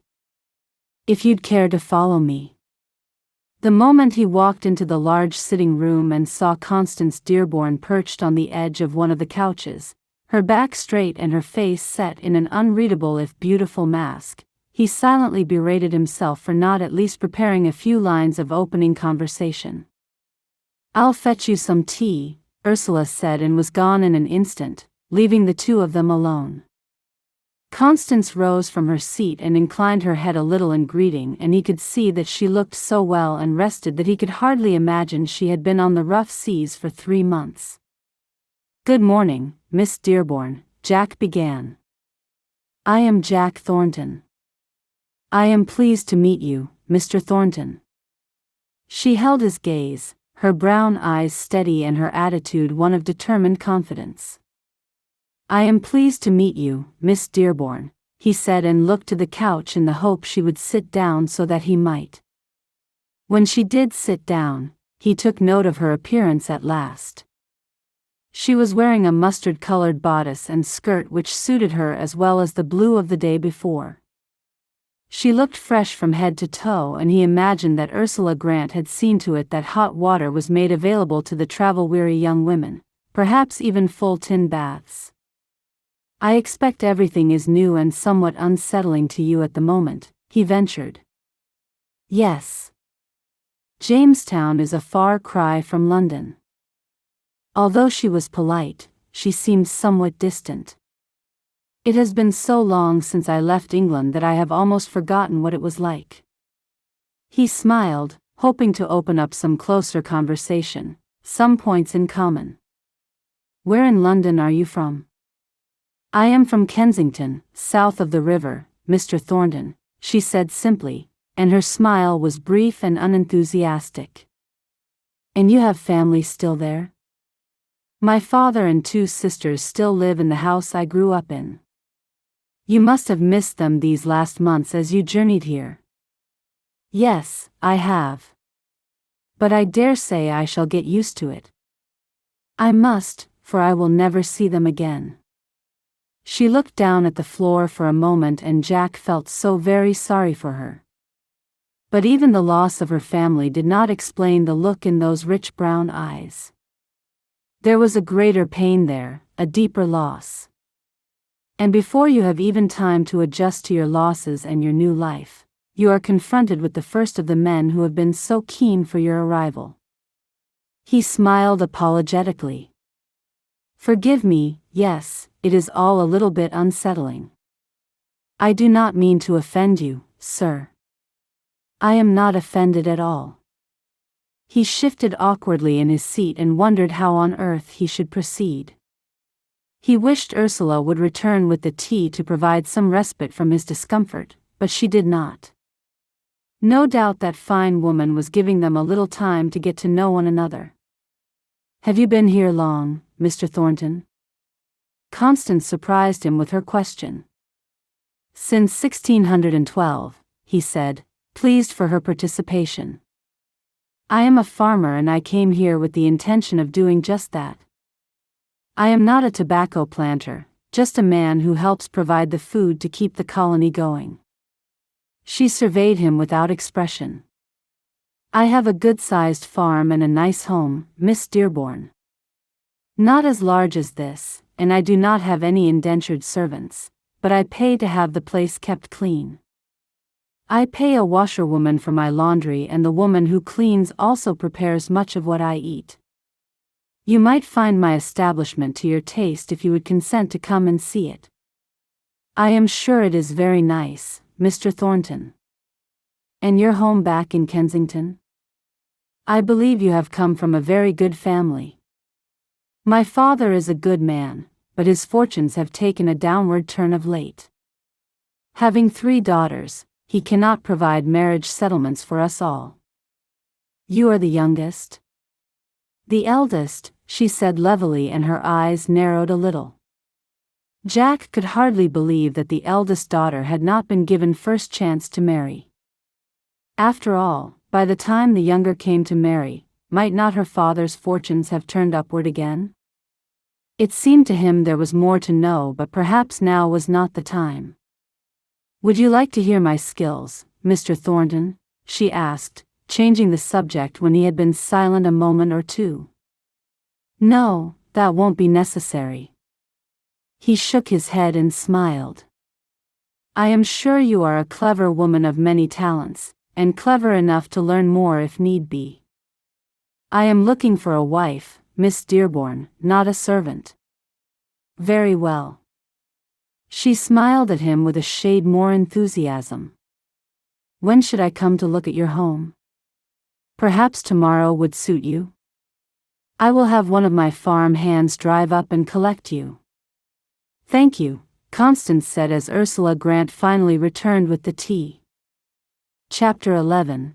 It is a fine thing that you have had a man interested in you already, Constance. And how nice of Mr. Thornton to offer to show you around his home before you make a decision, Julia said brightly as the 2 women made themselves ready for bed. Not to mention the fact that Mr. Meryton declares Mr. Thornton to be a good and hard-working man. Constance felt her stomach drop. This was too fast, too much, and she still could think of nothing but the love she left behind. Quickly, she swallowed and blinked back the tears that threatened to flow. Ursula had given them a room to share, rightly assessing that the newness of everything in their lives would necessitate a little comfort and companionship when the fears of the dead of night were upon them. On the first night, they had both been so exhausted, not to mention relieved to feel the extraordinary comfort of a feather-filled mattress beneath them, that they had succumbed to sleep almost immediately. But on this their second night, Constance knew that neither one of them would fall so easily into the comforting slumber of the night before. The poor man, I could hardly speak to him, Constance said with a sigh. It is just that, now that it is here, I cannot quite believe that I am to choose a husband. Perhaps it is because of the man you left behind, Julia ventured cautiously. Constance had spoken very little about Russell, not even giving his name, although she had explained the very bare bones of her decision to leave England to the women she had traveled with. I suppose it is true to say that he was the man who left me behind. Constance felt the old shame and rejection. But even so, I find that I still love him. He is no different from any other man in wanting to ensure the longevity of his own family line, and we all know that it is only money which does that. Yes, I suppose it is, Julia said, and it was clear that she was holding back a little criticism of the man Constance still loved. And it really is very hard. But my life here depends much on marrying well, and I know that this is no time for me to hold on to my own very determined emotions. I must find a way to set them aside whilst I make a decision, mustn't I? I suppose you must, Julia said with care. And you may tell me anything you like, anything that is on your mind or in your heart that would serve you well to share. Oh, Julia, you really are so very kind, Constance said and meant it. How grateful I am to be housed with you here and not alone. Likewise, Constance. Julia took a deep breath and her smile brightened, indicating that she was going to do what she could to change the solemn tone of the conversation.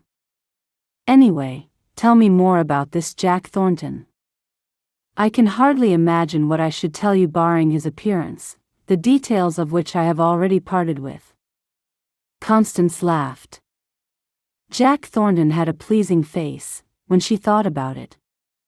He was older than her, but certainly not too old. At a little beyond 30, he was still a fit man, and it was clear that he did not indulge himself in terms of either food or liquor.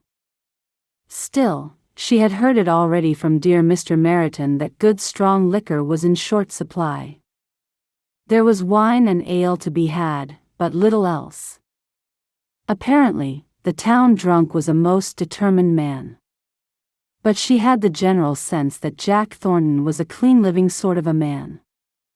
He was handsome in his face and dress, wearing his clothes in rather a masculine way. And yet he did not look at all rough, and she would not have immediately guessed that he worked the land. It was clear, however, that he was not from the upper echelons of Jamestown society, and the few of them she had seen already reminded her of England. They set themselves apart with their mode of dress, wearing neat and pale waistcoats and overcoats with white stockings, polished shoes, and tricorn hats. But somehow, here in the wilds of America, they struck her as ridiculous. Jack Thornton, if she was honest, had struck just the right tone. He was not a poor man, nor was he a rich one. His speech and accent proclaimed him to be educated, and she gathered that he would likely have come from a similar background to her own. Perhaps like a Trax-like.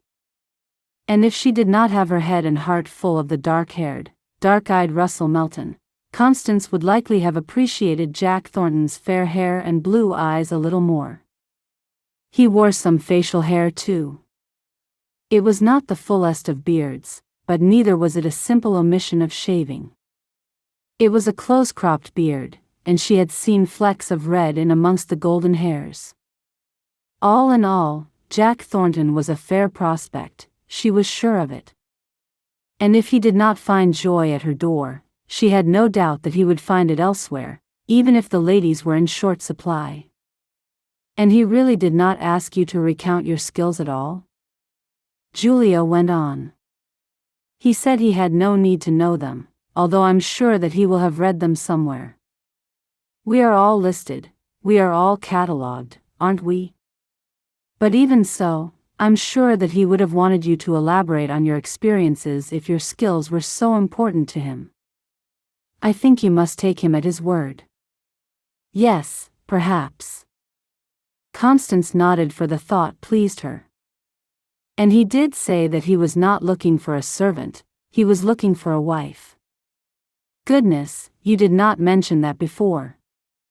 Julia said, two bright spots of pink appearing in her cheeks as her excitement grew. Surely, that is the most important declaration of them all. How so, Julia? Constance laughed. Why is it the most important? Because he's not looking for somebody to scrub his floors and run his house, even if you do end up taking on such tasks. He is looking for a wife, a companion.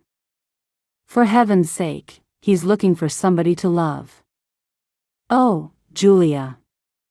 Constance said and laughed with genuine amusement for the first time in a long time. I don't think I've ever met anybody as determined to be romantic as you, my dear. But that is something to look forward to in life, isn't it? Romance, real romance. The idea that two people can be together for love first and convenience second. But these are all marriages of convenience. Most marriages are. But had you married your man back in England, you would have married him for love, Julia said tenderly. And perhaps you might find yourself in a similar situation here in Jamestown. Perhaps even with Mr. Thornton.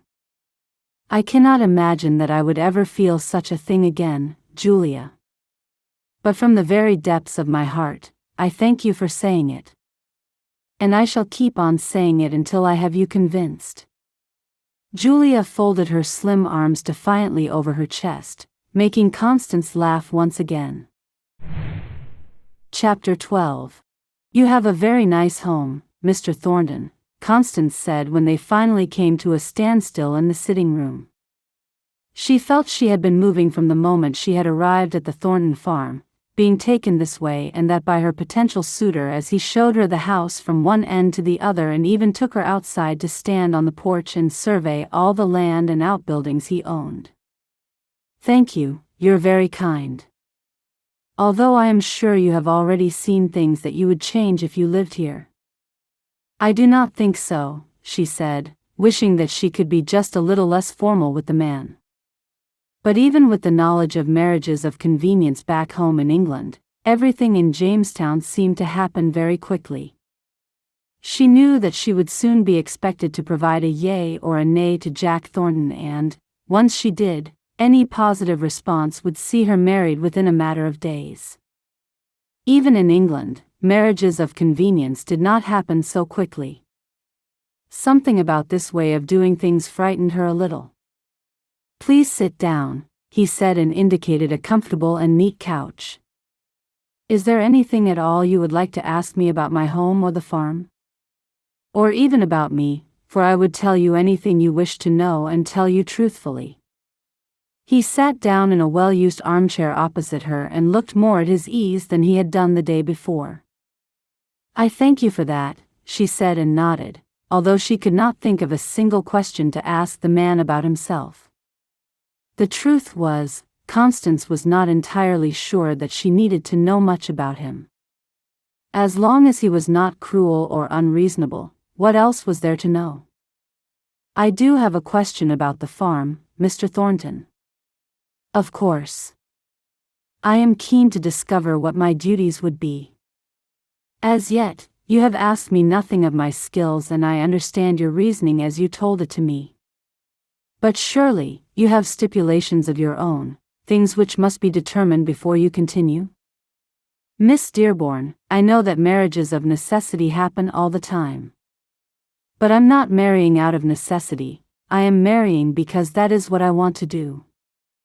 And even marriages of necessity are not always so closely based on a list of skills, are they? But did the Virginia Company not provide you with a list? She asked, beginning to worry about her claims to have experience of dairying, especially since she had seen a small herd as the two of them had stood on the porch and stared out at the farmland. They provide a list to every man who presents himself as a potential suitor, that much is true. But as I said to you yesterday, any skill can be learned. But to put your mind at rest, I would only need your help with certain aspects of farming. For the most part you would only need to keep house, for I have men working on my farm. I thought you did not have servants, Mr. Thornton. I do not have any indentured servants, I never have. But there is many a man who has come here to start a new life without necessarily the means to do so.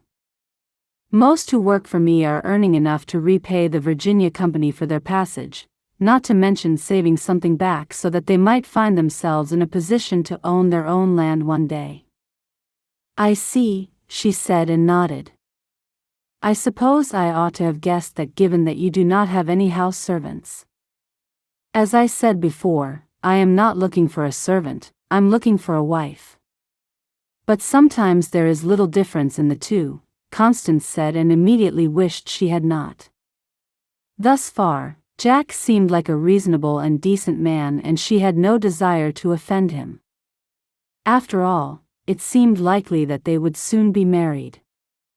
In this case, there is a great difference. I'm sure that you are aware that I will be required to repay the cost of your passage to the Virginia Company. I would not mention that at all except to assure you that I could have procured a servant very much more cheaply. Yes, of course, she said and looked down at the heavy woolen rug which gave the sitting room a cozy feel on such a cold and wintry day. But I would urge you to look at it as nothing more than expenses being paid. I'm not a man who would buy a wife, even though the circumstances might suggest otherwise. I'm afraid I cannot help the way the Virginia Company chooses to do things, and all I can do is assure you that it's not something I would ever bring up again. I am looking for a wife, Miss Dearborn. I have no other way of finding one. I understand, really I do. Constance looked up at him at last. He still looked smart, with high boots which met the hem of his breeches easily and the same long brown waistcoat he had worn the day before. But it was clear that he had been out on his farm that morning, for his white sleeves were rolled up to reveal the tan skin of work-muscled forearms and his hair was somewhat ruffled. Even by England standards, the marriages which take place here in Virginia are undoubtedly a little utilitarian. Perhaps in their own way they're a little more honest, Mr. Thornton. He smiled. Do you think so? Money changes hands in England all the time, doesn't it? My own father would have parted with a good deal of cash to see me married well. I do not think myself any more or less of a commodity here than I did back home, and so I am not offended by either the circumstances or you. Thank you, he said and smiled at her again. He really was a handsome man and one who gave his thoughts openly. While she knew she would always love Russell Melton, she also knew that Jack Thornton might well be the best chance she would have for a good match here in the colony. It was true that she hadn't met anybody else and she had nobody else to compare him to, but perhaps she ought only to follow her instincts. And her instincts told her that the man before her smiling so encouragingly was a good man, even if she would never love him. Perhaps this was as good as life was going to get now that everything had changed. She knew that she was going to marry Jack, and that knowledge almost broke her heart in two. Her life was never meant to be this way, and she knew it. For so long now she had been convinced that she would marry and raise children with her beloved Russell. But now he was likely to already be married to another, contemplating children of his own. And yet that did not stop her wanting him, loving him. She blinked hard at the tears in her eyes until they dissipated and, once she had gathered herself, she looked up at Jack. If you are offering a marriage, Mr. Thornton, then I accept it, she said, barely recognizing the voice as her own. I am offering marriage, Miss Dearborn, and I thank you for accepting it, he said and nodded. An awkward silence fell over the betrothed pair as they both retreated into their own thoughts and feelings. And as she sat there knowing herself to be as close to marriage as she had ever truly been in her life, all Constance could think about was the dark hair and handsome face of the only man she would ever love. Chapter 13. Jack stood outside the newly built church and stared out towards the James River. Although he couldn't see the water itself, he could see the uppermost part of the mast of the good ship Warwick and found himself fixated. It had been only a week since he had stood on the wharf and watched that fine ship drop anchor, and he could hardly believe that he was now awaiting his intended bride, ready to embrace life as a married man. He knew that his was not the first wedding to take place in Jamestown that week, for there had been 3 already. At this rate, a good portion of the young women would be married and settled before the Warwick left Jamestown for England once more. In his own way, he could sense some of the disquiet he was sure Constance must be feeling. The speed of it all was almost as dizzying to Jack. But for him it was necessary, for he could not help but think that a fine woman like Constance Dearborn could easily be made a much better offer than his own. He had felt greatly relieved when she had accepted him without even laying eyes on another. He had convinced himself that she must surely have liked what she had seen of both Jack and his establishment. But then he had come to wonder if that was the case at all.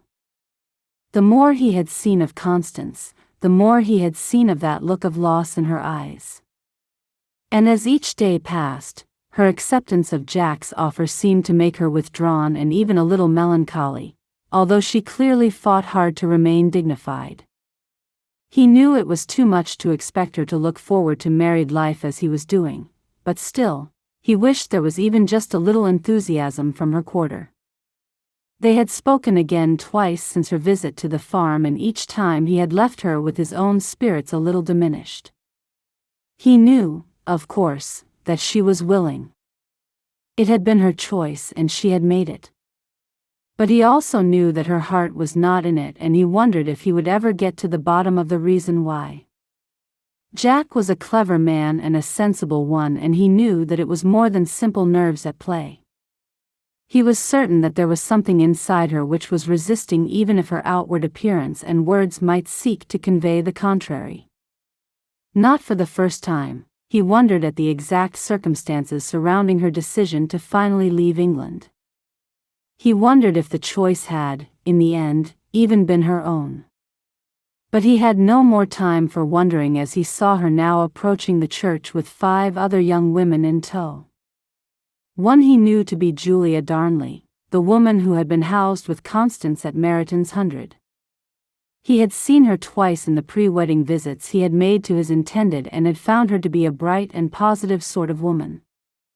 Julia Darnley would undoubtedly be encouraging to the suitors she finally found, Jack was sure of it.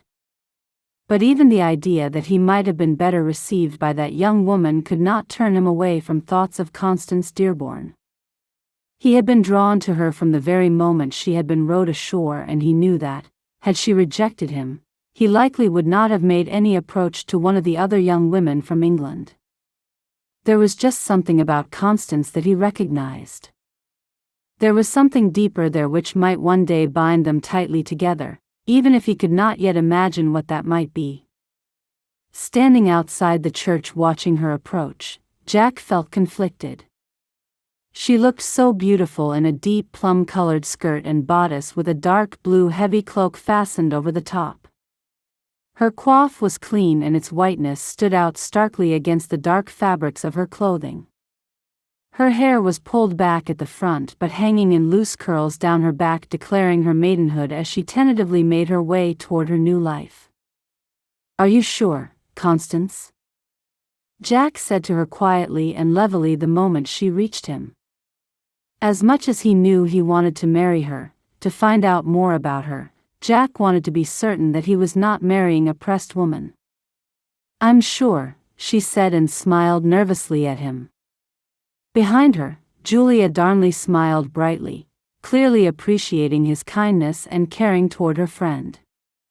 The remaining 4 women were strangers to him, but they each smiled politely in acknowledgement. John Watterson was already in the church talking to the minister when the little party entered. Jack knew that John Watterson was going to act as Constance's father and give her away during the ceremony, and he was glad of that much at least.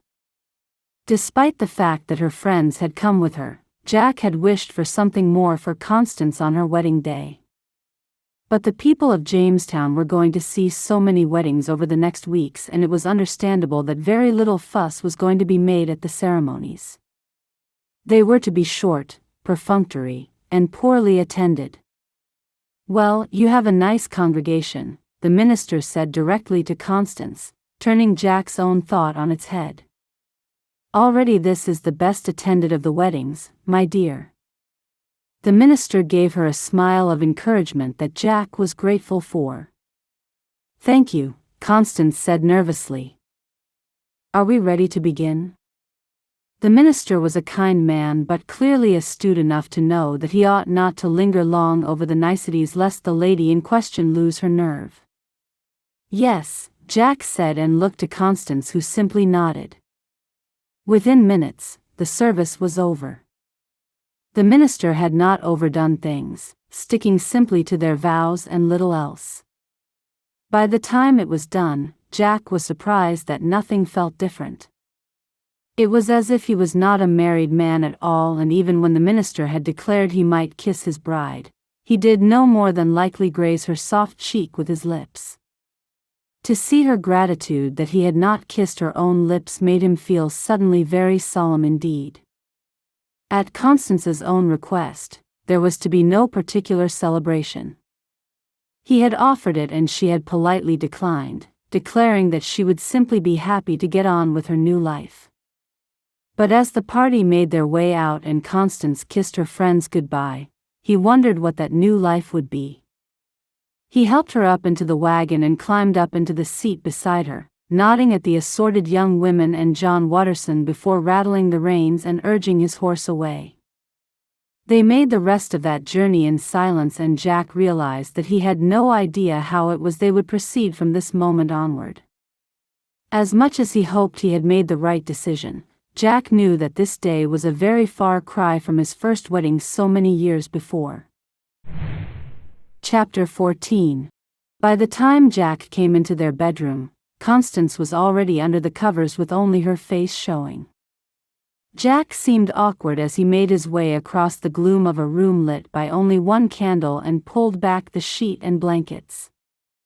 Without a word, he leaned forward and blew out the candle on the nightstand, plunging the room into near darkness.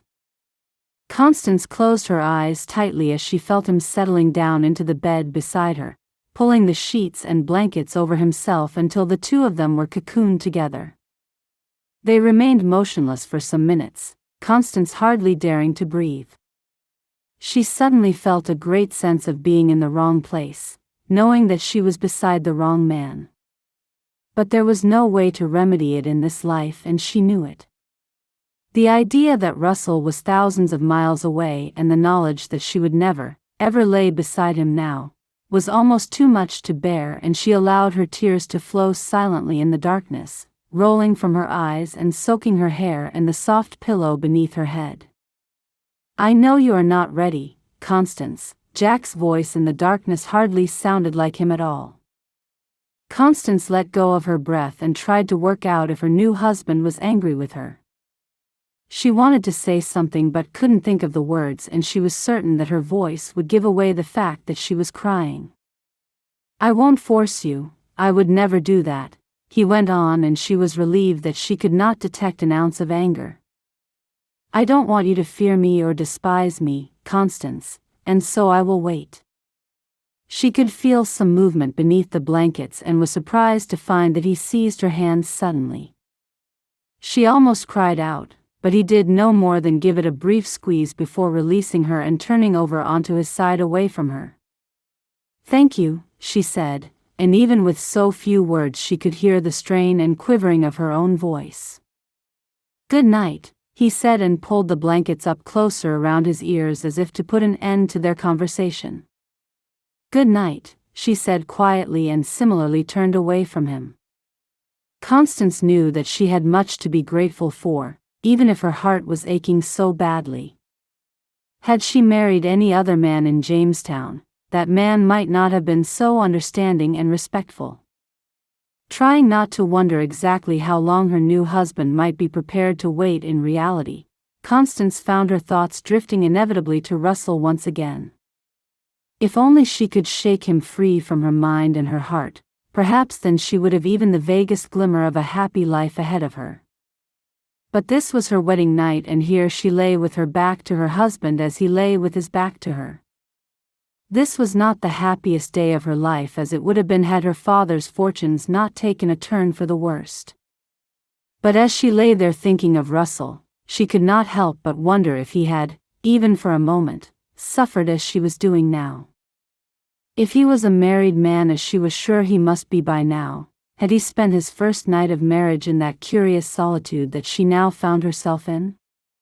She squeezed her eyes tightly closed, putting effort into it as a means of dispelling an image of Russell Melton with his arms around another.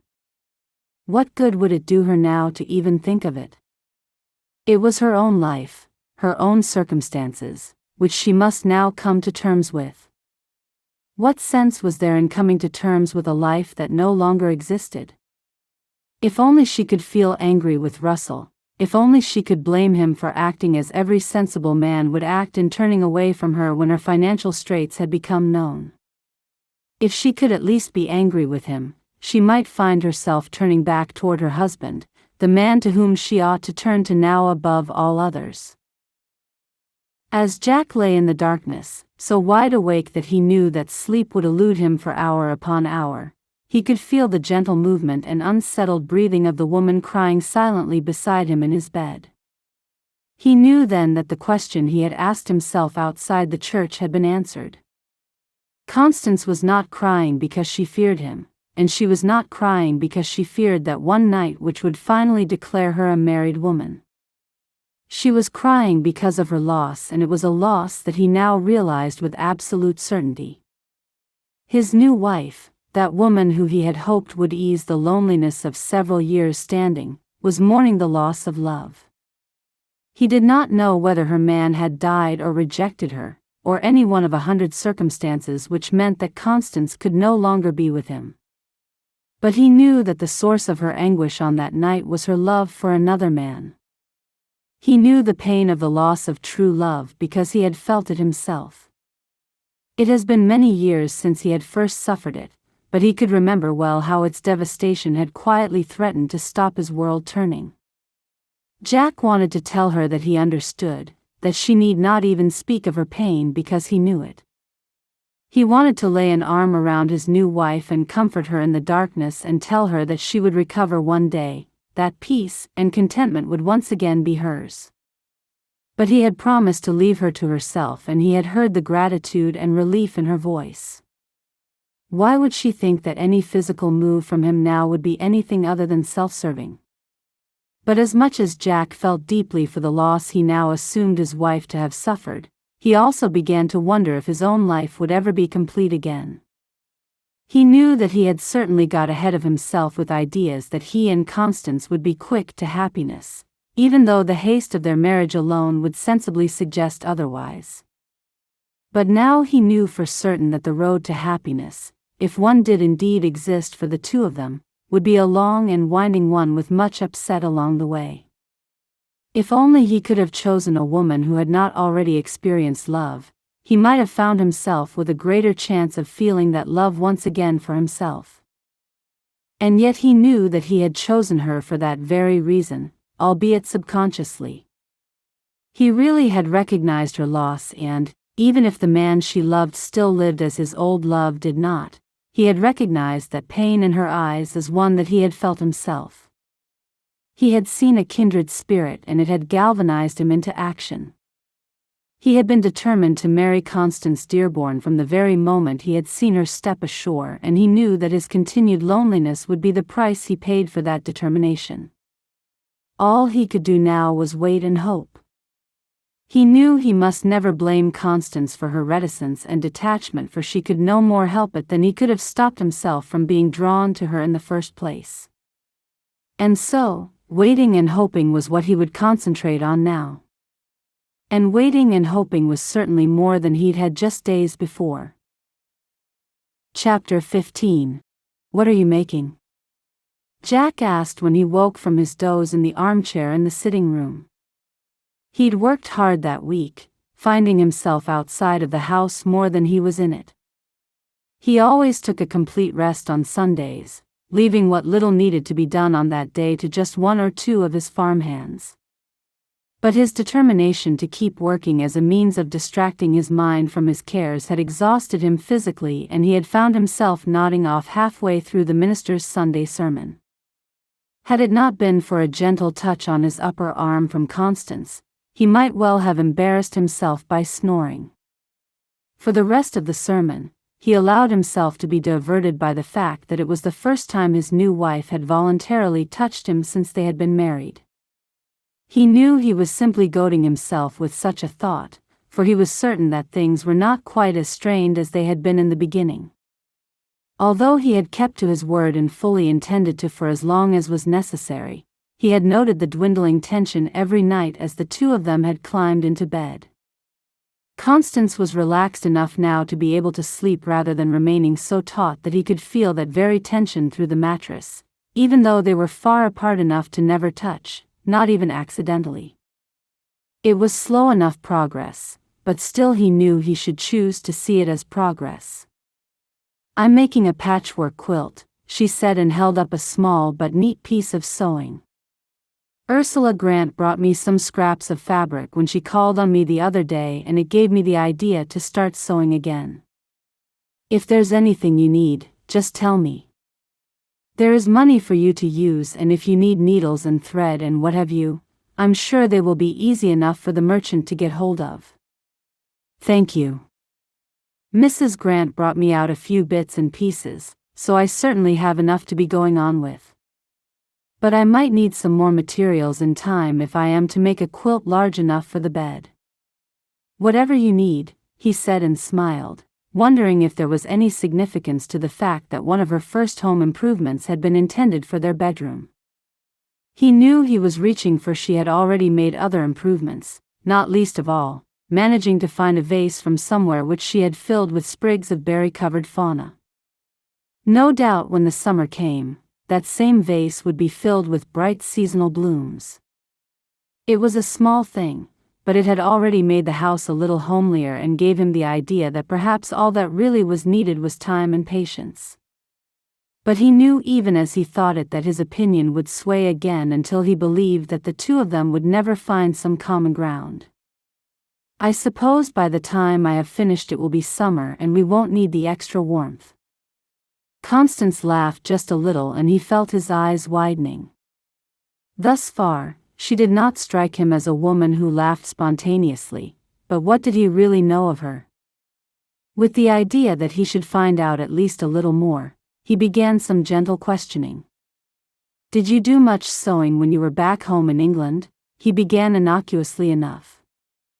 "Yes, it was a great pastime of mine." She looked up from her sewing for a moment. "And did you have any other pastimes?" "I like to read, Jack. I had many books back home, but I was advised not to pack too heavily for the voyage, and so I left them behind. I don't have many books, but you are more than welcome to read any of them." He smiled. "And what of friends? Did you spend much time with your friends back home?" "I didn't have any one particular friend." She paused, sewing again, to lean back against the couch and stare off into the distance. "There were other young women in my part of Kensington who I knew well enough and probably would have called friends back then." "Only probably?" "It's hard to explain, but they were women I had known all my life, and yet there is not one of them now, when I look back, who I was 1/10 as close to as I am to the women who became my companions on the Warwick. Yes, there is something about such a journey which changes the way you look at things. I have but one very close friend here myself, Brent Stamford. I did not know him until my own journey here to America, and indeed we also met on board the ship. I think our friendship became one for life when the ship we were in was thrown around so dreadfully near Bermuda." He laughed and was pleased to hear that she laughed a little too. There is always an idea when you're out in the middle of the sea and you might not survive it. I suppose human contact then becomes more necessary than at any other time. "Yes, I dare say it is a time of great honesty." She looked thoughtful again, and he wondered what secrets she had told her 5 companions as the ship rolled this way and that. "Did you have any other friends back home?" he asked cautiously. "Are you asking me if I was close to any young men, Jack?"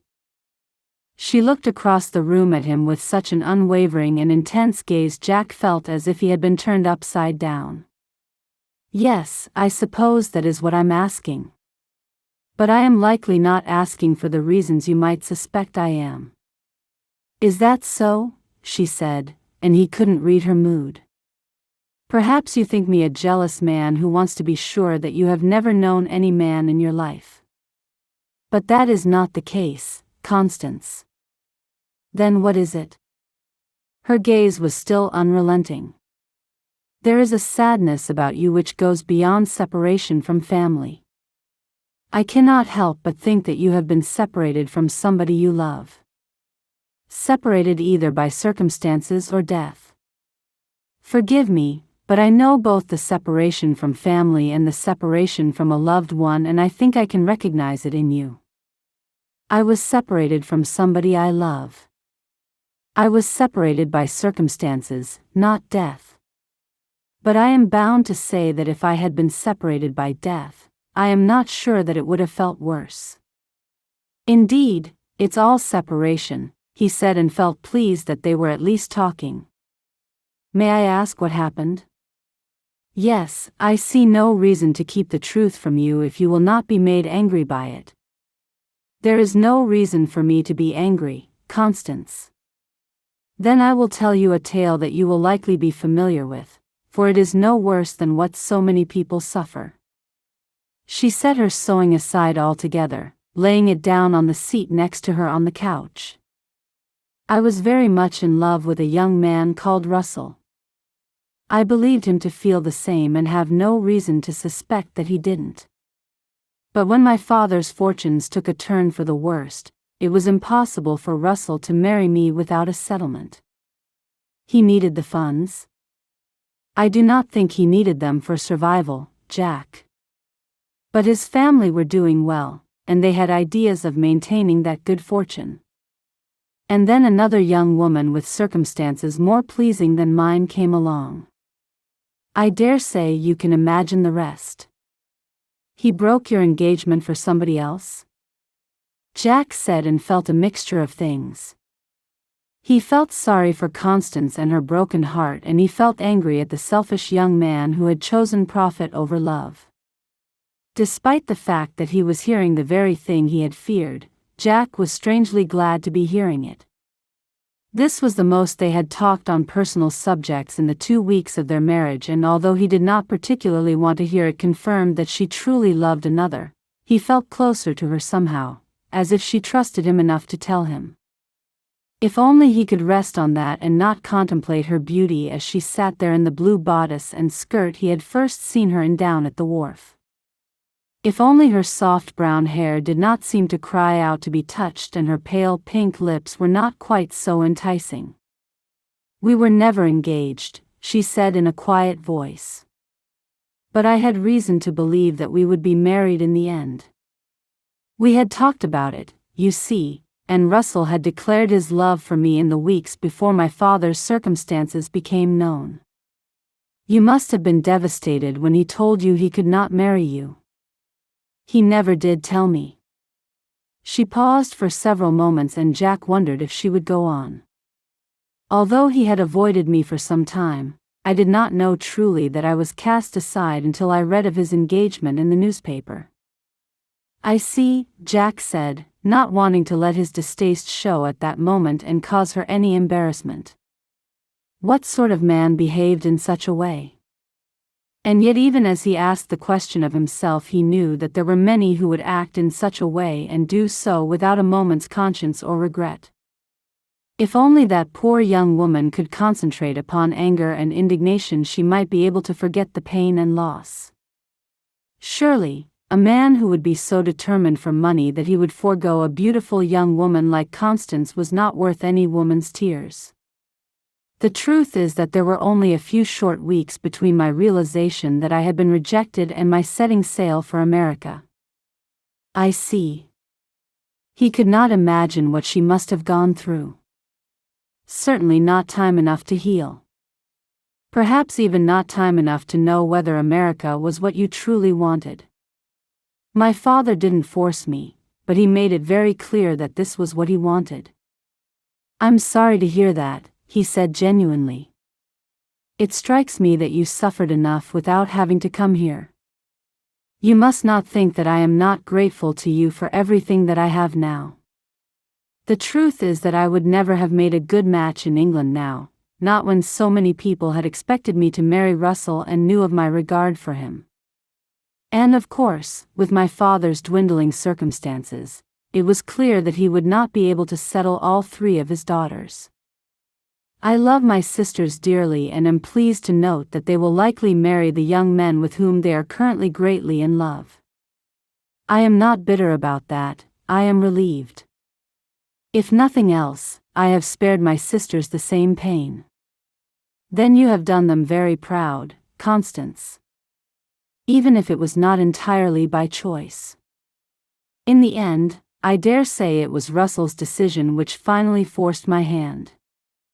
I wish that there was something I could do or say which would make things better for you, but I know there is not. If you hadn't asked me I would never have told you, she said and reached for her sewing again. He knew that this closeness, this sharing of confidences, was soon to be at an end and he could feel himself already beginning to mourn its loss. I'm glad you told me, although as I said I had suspected that you had suffered in love at some point. I promise you that I will work at my new life, Jack. Just because I have suffered does not mean you ought to suffer as a result. I'm sure that I will mend in time. He could see by the look on her face that she did not believe that for a moment. Do you still love him? Jack asked, knowing that this would be his final question on the subject, for now at least. Foolish as it seems, yes, I do. She looked down at her sewing again, taking up the needle and beginning work to signal the end of their conversation. Chapter 16. A couple of weeks later brought Constance face to face with a little fear she had been nursing ever since she had married Jack Thornton.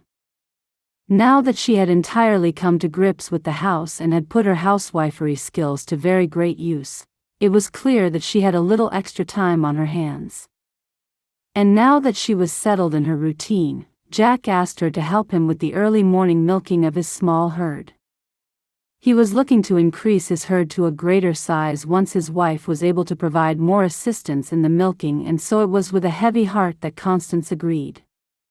If only she hadn't set the lie down with pen and ink, for she was certain that Jack would have married her anyway. But how could she have known that back in England?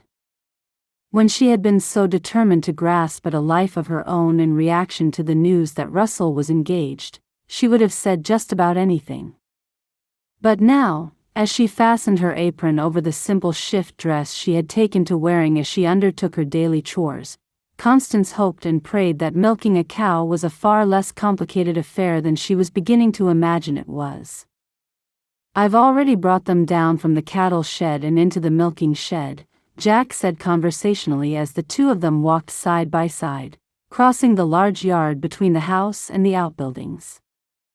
I see. Constance hoped her nervousness was not apparent in her voice. The truth was that Constance had never been within reaching distance of a cow in all her life, and she didn't have a minute's experience with livestock of any kind. The only animals she had any confidence with at all were cats and dogs, and only then because she had experienced both within the household she grew up in. And although she was no stranger to horses, Constance had certainly never ridden one. If she had, perhaps the sheer size of the cows she now stared at would not have made her so afraid. In something of a panic, she looked all about the milking shed and could see a low stool made of wood. She knew enough to know that it was that she would need to sit on to milk the cow, and so she hurriedly made her way to scoop it up from the floor of the shed. Constance approached the first cow and was relieved when it at least stood still as she set the stool down at the business end and settled herself down on it. She felt as if she was standing on a knife's edge waiting for the cow to move toward her to knock her from her stool and crush her underfoot. But the cow stayed still and, as Jack handed her a metal pail which she placed beneath the cow's swollen udders, she prayed that the cow would remain as calm when she finally reached for it. She hesitated for some moments before finally reaching out with a shaking hand to grasp one of the cow's teats. But the very moment she touched the cow, it snorted and shifted so suddenly that she fell backward from her stool with a squeal. She scampered backward while still set down on her backside, utterly convinced that the cow was about to trample her. But before she made too much progress on her behind, she felt Jack's hands beneath her armpits and she was lifted to her feet as easily as if she had been no bigger than a child. "Are you all right?" he asked with concern which, while it seemed genuine enough, barely concealed his amusement. No, I'm not." She could feel her cheeks blushing violently.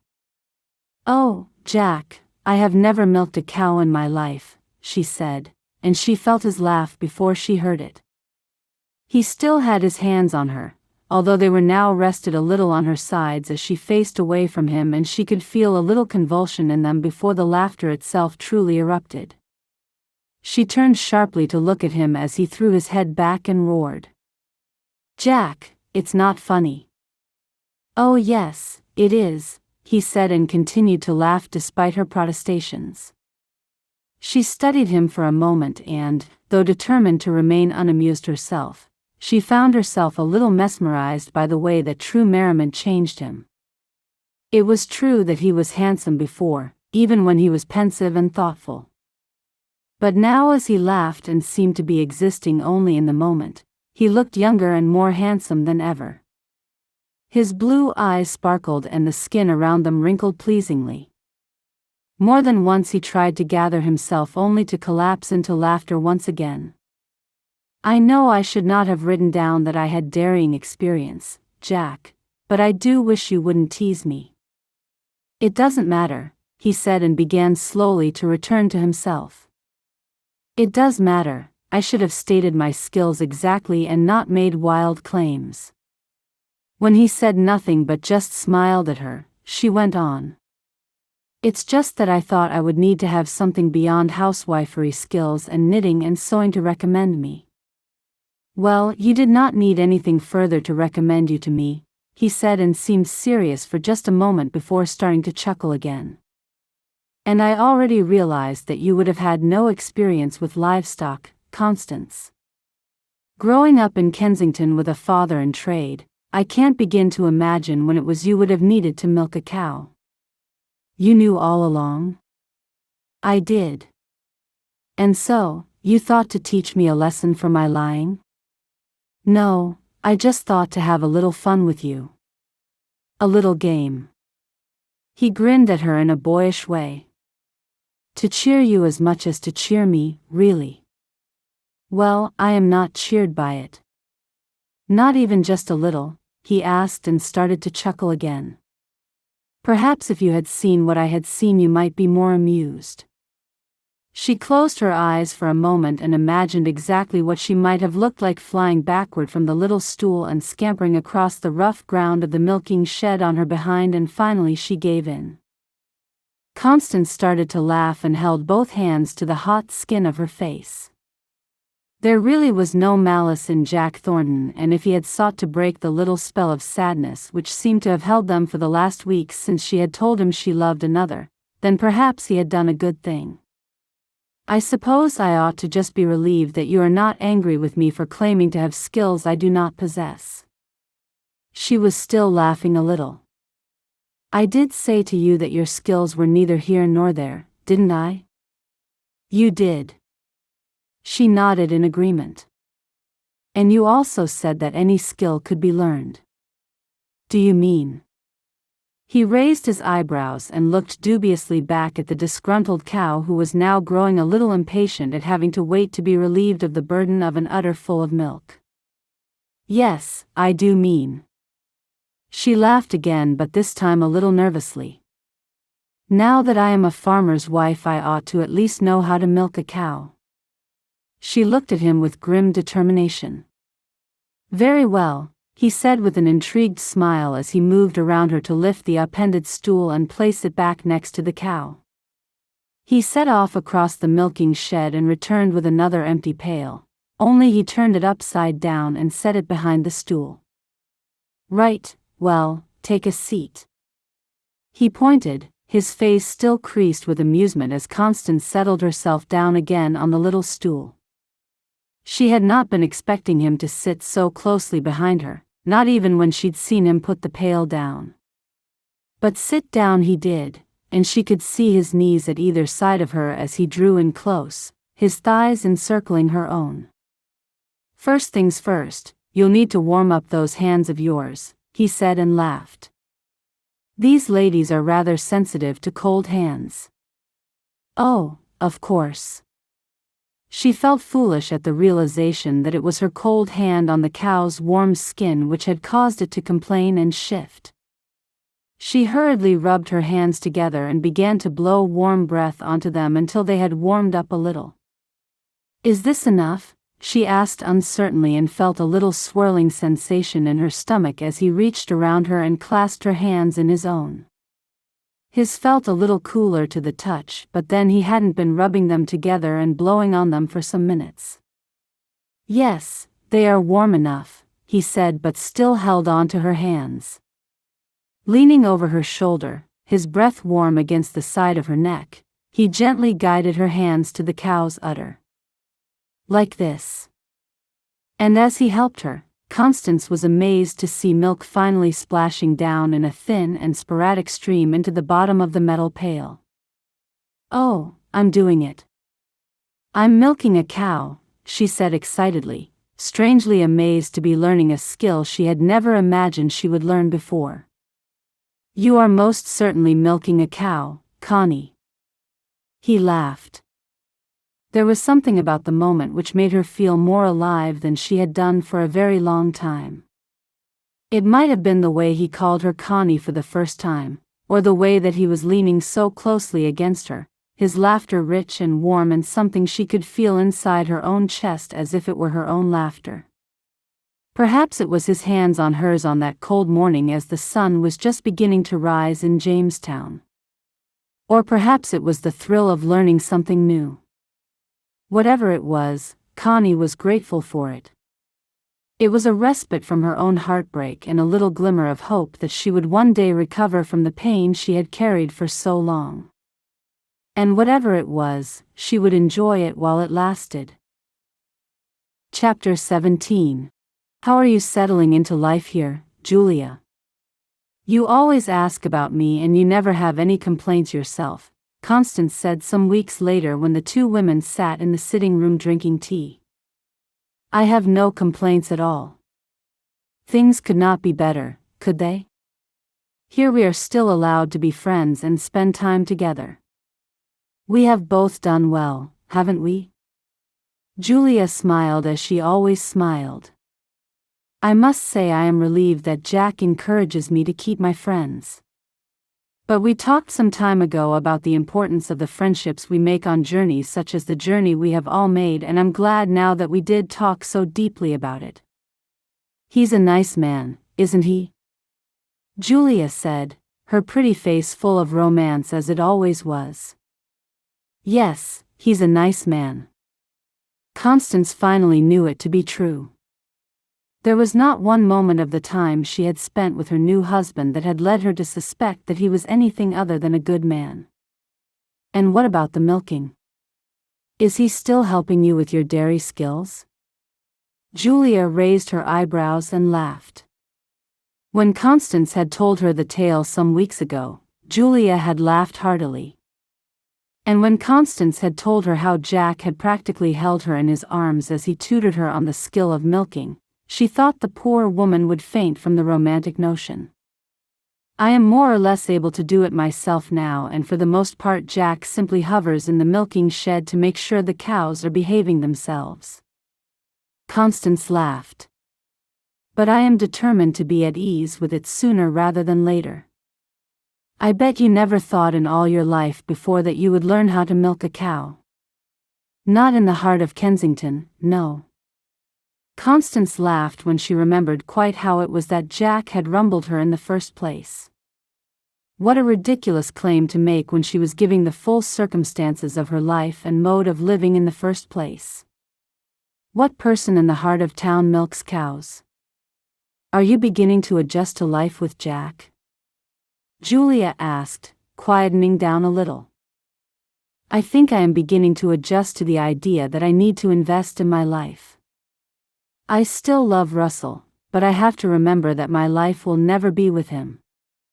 And has Jack said any more about it? Julia spoke in a whisper.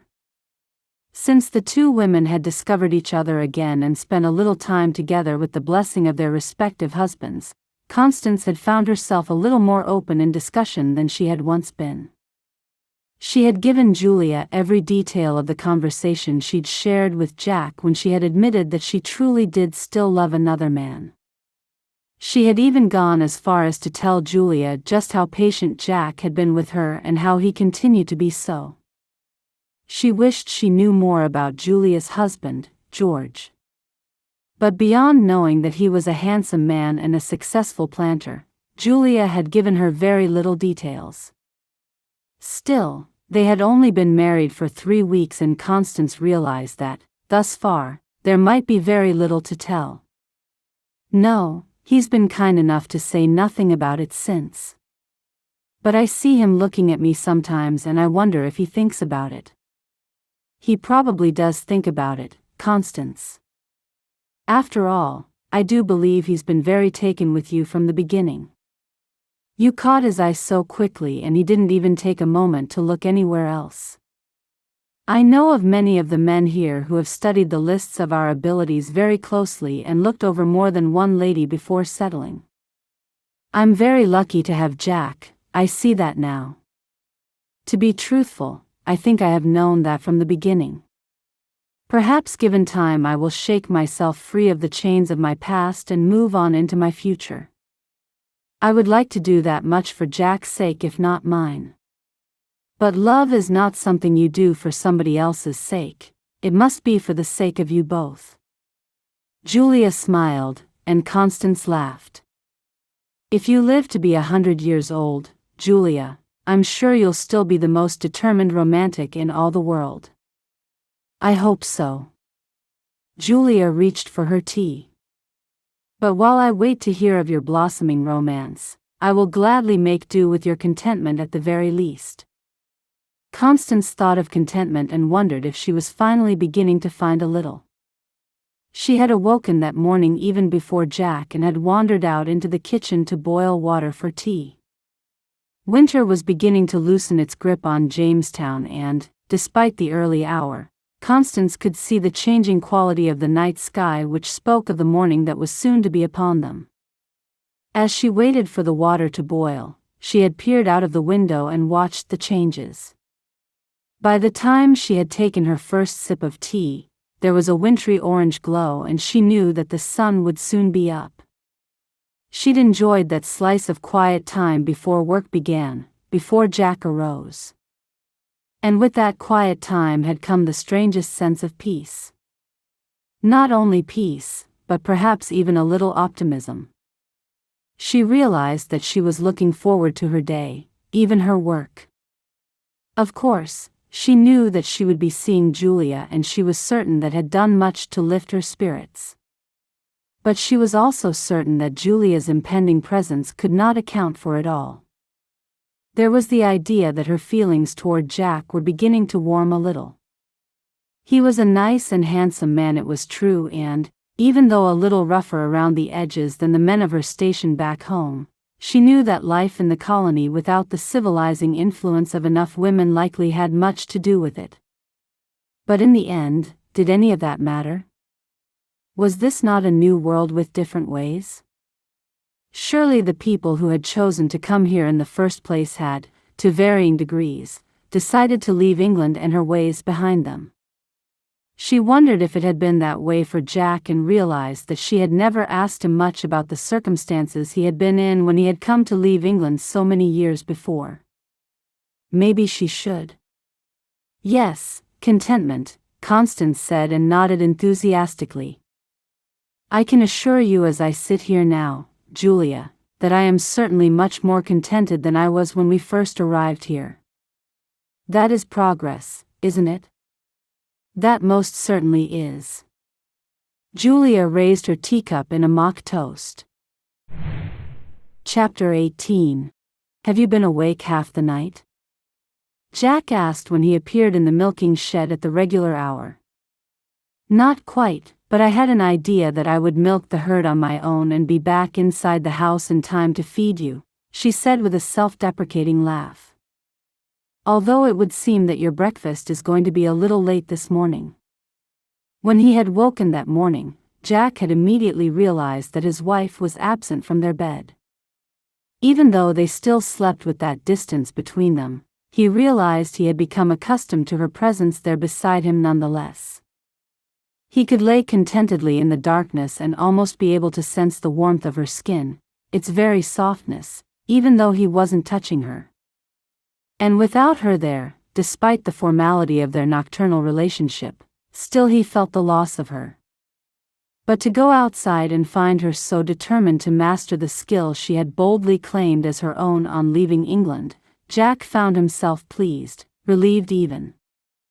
And not only was she hard at work, but she was smiling up at him as she sat there on the three-legged stool with such confidence it was as if she really had been milking cows her whole life. You need not concern yourself about my breakfast when you are already out here doing such a fine job. Jack hoped that his appreciation would be clear in his voice. I know I said that skills could be easily learned, but I had no idea that you would pick this up so quickly. Thank you. As she smiled, he could see that she was glowing a little beneath the praise. In that moment, he wished himself to be sitting behind her again on the upturned pail. It was a wonderful thing to see her embracing a new skill, something that would help him, and to see her enjoy doing it. But as wonderful as it was, nothing thus far could compare to the feeling of having her in his arms, albeit by stealth. Many a night he had thought of just how she had felt as he'd wrapped his arms around her and leaned his chin on her shoulder to guide her hands that day, and many a night he hoped that that wasn't going to be their one moment of closeness in a long and loveless marriage. How many do you have left to milk? Just one after this, she said and continued to work. Then you really must have come out early. He now felt some concern. I really wouldn't expect you to do this every day. Especially not when we increase the herd. I know, I just wanted to show you what I've learned, I suppose. To let you know that I have mastered this now and that I can be of use to you. You already are of use to me. He wondered if he ought to continue. His heart was bursting to tell her everything, but his head was advising caution.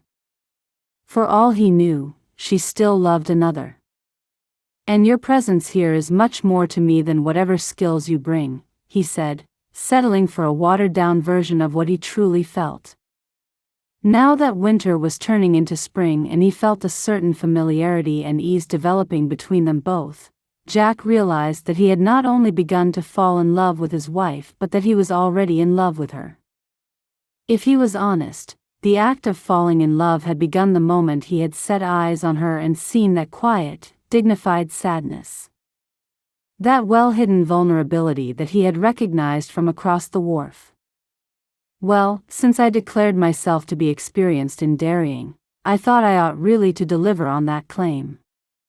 She turned again to look up at him, laughing, her brown eyes amused. But he knew that she was diverting him a little from his conversational path, not wanting him to go any further and make any declarations of his own. Perhaps she was not yet ready. Perhaps she would never be ready.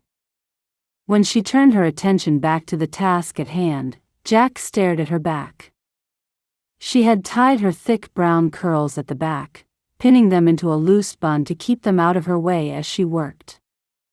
The back of her neck was exposed, and he found himself fixated on the creamy white skin, imagining how that skin might feel beneath his lips. And then he imagined never being allowed such an honor for the rest of his life and silently gave a prayer of hope that this was not the case. "Why don't I set some water to boil while you finish milking the last one, Connie?" he said, determined suddenly to be away from the temptation that was urging him to reach out and touch her. "Goodness me, I would not expect that."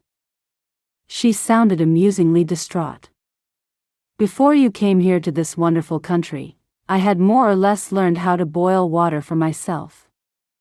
He chuckled, walking away to the wonderful, melodious sound of her light laughter. Once again, he reminded himself of the time and patience he had once needed to get over a great love. Constance had had but 3 months of marriage and he would hold fast to his promise to give her as much time she needed. However hard that was going to be. Chapter 19. Are you all right? You seem sort of stiff. Jack said after they had finished their meal and Constance rose to clear away the dishes. I am a little stiff. I was digging over a patch for planting this morning and I think I was a little over-enthusiastic. Constance laughed and waved him back down into his seat when it looked as if he was going to take over clearing the dishes. I'm fine, stay where you are. As soon as I get moving I'm fine. It's only when I've sat for a while that I feel stiff. If you're sure. I'm sure. As Constance cleared away, she thought it still felt strange to eat in the kitchen. Although Jack's house was large, the kitchen also served as the dining room. And Julia had told her much the same about her new husband's home. Perhaps that was just what happened when men were left alone for so many years. They pared everything down to the essentials. And while she could see some merit in it, Constance still thought she could better relax to eat her meal in a room other than the one she had prepared it in. Not to mention the fact that she felt a little self-conscious, knowing that Jack's eyes were on her even as she had her back to him. She didn't mind too much, she just felt a little awkward as she wondered exactly what he thought of her. He had never once wavered in his determination to give her time, and while she was grateful for that, she began to wonder if it was such a hardship to him after all. Maybe the truth was that he had come to find he didn't want her after all and that he would be happy for them to remain as they were forever, two people who got along well enough living in the same house. I suppose you really did get used to looking after yourself all these years. I see how you are ready to help in the house without even thinking about it. I never saw that once from a man in England, she said, opening the conversation for once. There are plenty of men in these parts who know how to look after themselves, and there's plenty who never did learn. I suppose that's why Jamestown has that look about it. It needs caring about properly. Not just in terms of what can be taken from the land and what land can be taken from the Indians, but looked after. Cared about like Jamestown was home. Maybe that will come now that there are more women here, she said, and remembered how her father had told her she would be a cornerstone of life in the new colony. She felt that little sense of pride again, only this time it was based on more than just her imagination. This time she could picture herself milking cows, keeping house, taking a certain pride in turning the earth so that she could begin planting her own vegetables in a week or two when the weather was warmer. And perhaps she could pass those vegetables to others when they had too many. It was the simple and the everyday which made a disparate group of individuals into a community. Especially if they all work as hard as you do. He spoke simply, but she felt even more pride at the praise. She could never have imagined feeling proud of such a thing in England. Apart from household duties, she still had never worked like this before. And even about the house, her father had kept a maid. I find I like the work, she said. It gives me a purpose, something I feel I am working toward. It is what I feel every evening when I stand on the porch and look out over my farmland. Even when it's dark and you can see nothing, Constance said, teasing him a little. She had watched the curious little custom of his day after day. I don't need to see it to know it's there.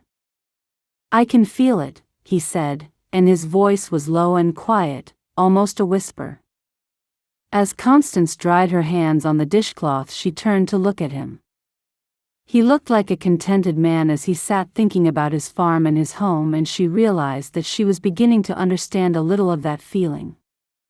After all, this was her home too, and hadn't she herself taken pride in it?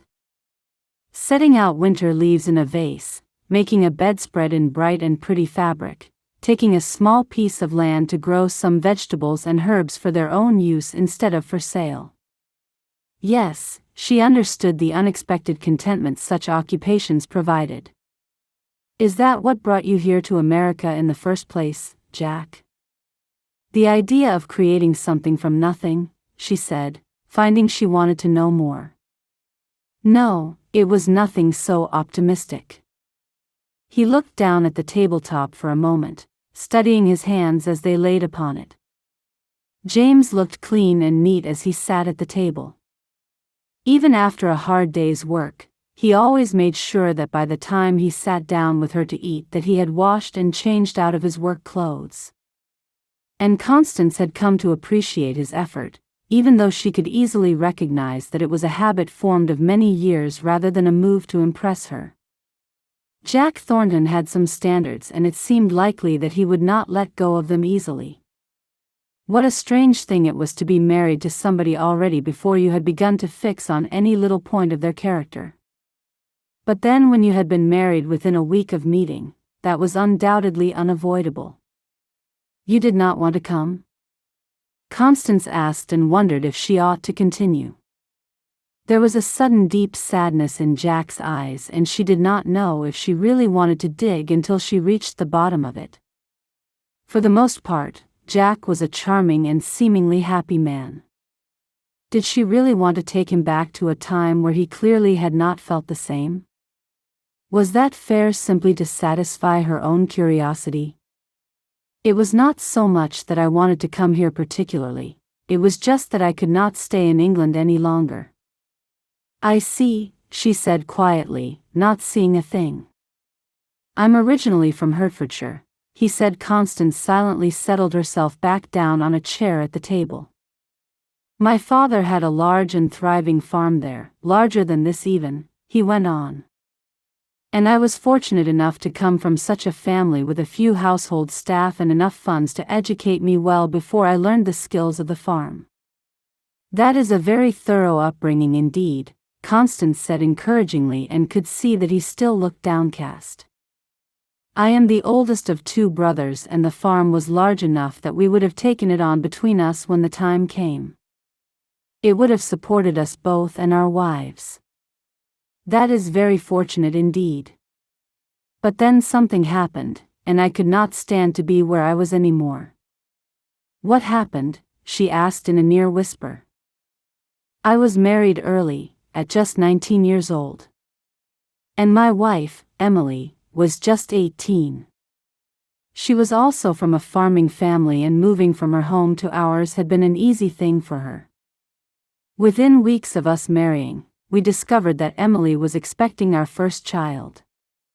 We were young, and everything was happening so quickly, and yet neither one of us could have been happier with our lives and what was to come. We had so much to be grateful for, you see. We were free to raise a family and not worry about work and money and all the things that so many people worry about. My living was already there waiting for me, a thriving farm that I simply had to keep going when the time came.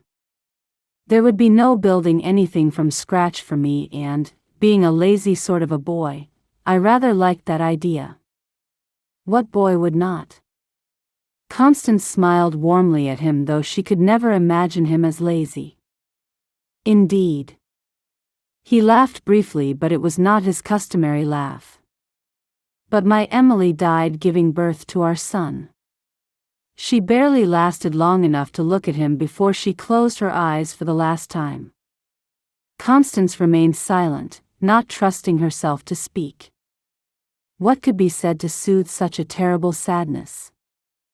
And my son, David, survived his beloved mother by just one day before he too closed his eyes for the last time. And you were so young, Constance said, and felt her eyes filling with tears. It was not that a story such as this could not be told 1,000 times over or more in any county in England. But she had never heard it spoken in such sad tones from one who had suffered it first-hand before, and it touched her deeply. I was 20 by the time I had been married, widowed, and lost a child. And so, you left? I tried to manage, but everywhere I looked I could imagine Emily. Every part of the house, every field, every outbuilding. Emily had been there at some time or another, and I could picture her as clear as day. My brother was very understanding about it all, as my father was not. I spent more and more time away from the farm, losing myself in London and neglecting my work. By the time I announced that I was leaving for America never to come back, I think my father was relieved. Jack, I really am so very sorry, Constance said, and cautiously reached out to lay her hand on top of his. When I think of how I complained to you that my loss of Russell might well have been no more difficult had he died. You must have thought me very selfish and silly. No, I didn't think that. Jack looked up and straight into her eyes. When a person is lost to you and you cannot have them back in your world, they are lost. It doesn't matter where they are gone, and your heart aches because you cannot have them in your life anymore. So, no, I did not think you selfish or silly. After all you have suffered, it was very kind of you to treat me so thoughtfully, she said, and felt the difficulty of speech through a throat aching with emotion. I'm sad now to think about it all, but I am healed, Constance. I had been healed for a long time, and I knew my healing to be complete when I realized how lonely I was. He smiled again, but this time he looked more like his old self. I have spent many years here in this colony, and it is only lately that I knew myself to be ready to marry again. Not out of necessity, not because I wanted somebody to cook such fine meals for me as you do, but because I wanted to be married. I can understand that. And I can understand you, Connie. I know how long it takes to heal from such sadness and loss, and that is why I have all the patience in the world for you. Thank you, she said, and finally a solitary tear made its way down her cheek. She hurriedly dashed it away with the back of her hand and looked at him with some embarrassment. She hardly knew if she was crying for Jack and his loss or crying for the loss of Russell. In the end, she rather thought it was the former and not the latter. Chapter 20. There is to be a party, Connie, Jack called out to her a week later when he came tearing into the house unexpectedly. It was only mid-morning, and he rarely returned to the house before midday, sometimes not even then if he was busy. Constance had been cleaning the fireplace in the sitting room, the old apron she wore for the purpose as black as her hands. She rose to her feet and looked at him quizzically as he darted into the room and repeated his words. There is to be a party, Connie, he said again, smiling brightly. And it is tonight. Goodness, I hope I have time to get clean. Constance looked down at her hands and laughed. Are we to go? She asked, and realized she felt a little hopeful. Yes, we are to go if you would like, he said, and looked at her with some excitement. It won't be a particularly fine affair, as something we might experience in England, but what we lack in amenity we make up for in exuberance. You mean it is to be a raucous affair? Constance said with humorous accusation. Even standing there in his farming attire, the old tan boots a little muddy and the sleeve of his shirt torn from some endeavor or other, still he looked very fine. His neatly clipped red gold beard was just a little longer than usual, as was his fair hair, and Constance thought it suited him, making him look a little younger somehow. Yes, I suppose it will be. He laughed heartily.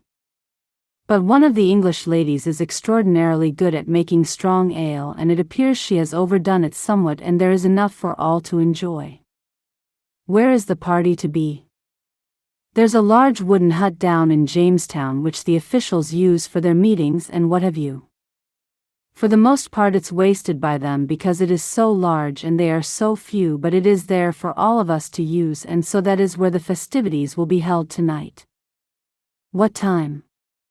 I have so much to do today. She looked back at the fireplace, then down at her apron. Can it not wait until tomorrow? There are not too many opportunities for merriment here in Jamestown. Can you not just finish what you are doing and leave everything else? He gave her a hopeful smile.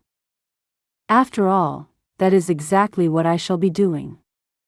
You will? I will do the bare minimum today and see that my men do the same. A chance like this is not to be missed, he said with a smile, and then nodded before turning to make his way back out again. I'll be back in a while, he called over his shoulder before disappearing. Constance had done just as Jack said and left the rest of her chores for the day. She did not even prepare a meal for the evening, she simply cut some bread and butter and they made do with that. By the time they were ready to go, Constance was scrubbed from head to foot and wearing the plum-colored skirt and bodice that she had worn on her wedding day. Of the few outfits she possessed, that was the one she kept aside for the very best of occasions. I have not seen you wear that since we were married, Jack said, and he smiled appreciatively at the effort she had taken. And she really had gone to some effort, albeit she was given little notice. She had turned her thick brown curls into a neat and fulsome pleat at the back of her head, with several soft curls falling about her face and neck, and her dark blue cloak to keep the chill of the spring evening from her shoulders was immaculate, with not a speck on it. The plum bodice and skirt were so hardly worn that they seemed new, and they were cut in the fashion of the day in the heart of London. The neckline was low, but not so low that she felt embarrassed, and the skirt was full and cut from fabric which swayed with her movements. And Jack looked handsome indeed, still not wearing stockings and shoes, but wearing black boots which were well polished and black breeches. He wore a long fawn-colored waistcoat and a tailored coat to match over the top. The coat had very fine buttons, and she realized that he too kept a little something back for best. They looked every inch the handsome couple, both fine-looking and clearly well turned out. They looked, Constance thought, like a newly married pair who ought really to have been deeply in love. The very idea made her shiver a little, but not in an unpleasant way. It felt rather nice and a little exciting even. And even a comparative thought did not dampen her mood. She imagined Russell in his finest and, despite the fact that Russell had always been immaculately dressed, he could never have looked as handsome as Jack did in far more modest attire. Was she letting him go? At the makeshift wooden town hall, Jack helped Constance down from the carriage and she slipped her arm through his as they made their way inside. Her heart pounded with joy when she saw Julia, Grace, and Diana, all with their new husbands. What a fine evening it was going to be.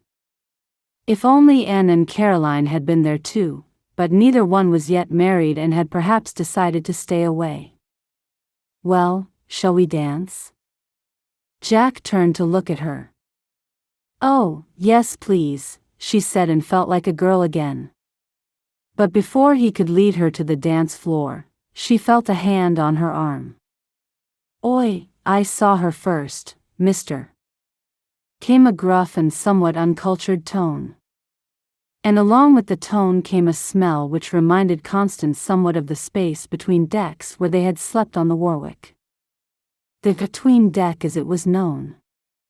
Steady on, Claude, Jack said in a kind and jovial manner. This lady here is my wife.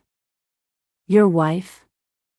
Claude, somewhat the worse for drink, stared at Jack blankly. He was clearly a perpetual drunk, and Constance realized he must surely be the determined drunkard that Ursula Grant had mentioned when she had been staying at Meryton's 100. And not only was he drunk, but he was huge. Truly huge. He was a great bear of a man, and Constance could only imagine that he had come to Jamestown as a servant, for his manners and speech did not mark him out as a man of either means or wit. There was something in his eyes which unsettled Constance. It was a barely contained antagonism, an anger even. And if he directed it at her husband, she felt certain that Jack would come out of it all very badly. "Yes, I married her a while back. You know, when the ship came in." Jack smiled warmly, and the drunk squinted in confusion before shuffling away without another word. "So, that dance?" Jack said, and smiled at her with such ease, it was like nothing had happened at all. Constance said nothing, she just took her husband's arm again and allowed him to lead her away. Chapter 21. The dance had been on Constance's mind for days afterward, as she thought time and time again how it felt to be in Jack's arms. He was a surprisingly good dancer, given that the town had suffered such a shortage of women and for so many years. Still, there was nothing to complain about. Constance liked to dance. There is not much to choose from, is there? Julia was suddenly behind her in the small building which served as a base for the grocer. "No, there isn't," Constance said in a whisper. "What have you come down for?" "Just flour. I'm in my husband's wagon so that I can carry it." Julia looked wide-eyed with excitement. "I drove it myself." "Good heavens, Julia," Constance said and laughed, feeling her spirits rise as they always did when she was in Julia's company. She loved and admired all the women she had journeyed with and become closer to than sisters, it was true, but there was a special place in her heart for Julia Darnley. The gentlewoman who laughed at the deprivations and smiled at the inconveniences. "How did you like the dance?" Julia asked, lowering her voice so that the grocer might not overhear them. "You certainly looked very happy with Jack. He is a good dancer and he held you well." Her eyes shone with romance. "I enjoyed the dance very much. It was so unexpected, wasn't it?" "Yes, I think I rather like a place where parties occur simply because there is too much ale for one family to drink." She giggled girlishly. "I suppose it was quite exciting to have it all come about so quickly without weeks of waiting and planning and wondering what to wear." "I think I preferred it this way too," Constance agreed. "I think you are starting to like this town." "I do believe I am, Julia. And I think you are beginning to fall in love with your own husband. That is just you and your romantic heart." Constance laughed but realized that there was much in what Julia said. When Jack had twirled her about the dance floor, holding her confidently and in such strong arms, Constance had enjoyed the closeness. And when the music stopped, and the dancing had ceased, she had felt a little bereft.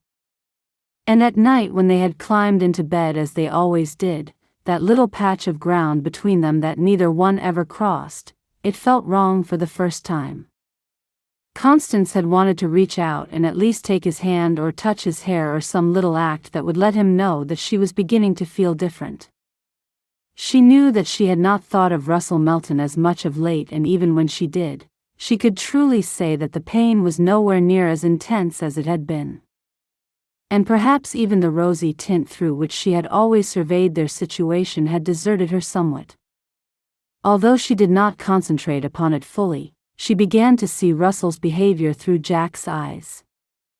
She had seen Jack's expression when she had admitted that Russell had not told her himself that they would never be married. When she said that she had read in the newspaper that he was to be marrying somebody else altogether, the distaste on Jack's face was clear, even though he had been kind enough to say nothing. At the time it had angered her a little, for his look had made her feel ashamed. But now she came to realize that Russell's behavior had been cowardly. Even if it had been necessary to preserve his family's wealth and add to it, could he not have told her that himself? "Constance," Julia said in a much louder tone than she had been using. "What are you thinking about?" "Oh, nothing. I do believe you were thinking about your husband." Julia chuckled before turning to the grocer and smiling brilliantly at him. "Mr. Griggs, may I have a sack of flour, please?" "Of course, I will load it up for you," Mr. Griggs said, pleased that the two chattering young women had finally remembered what they were doing in his establishment. "Perhaps I was just a little," Constance said the moment Mr. Griggs had left them alone.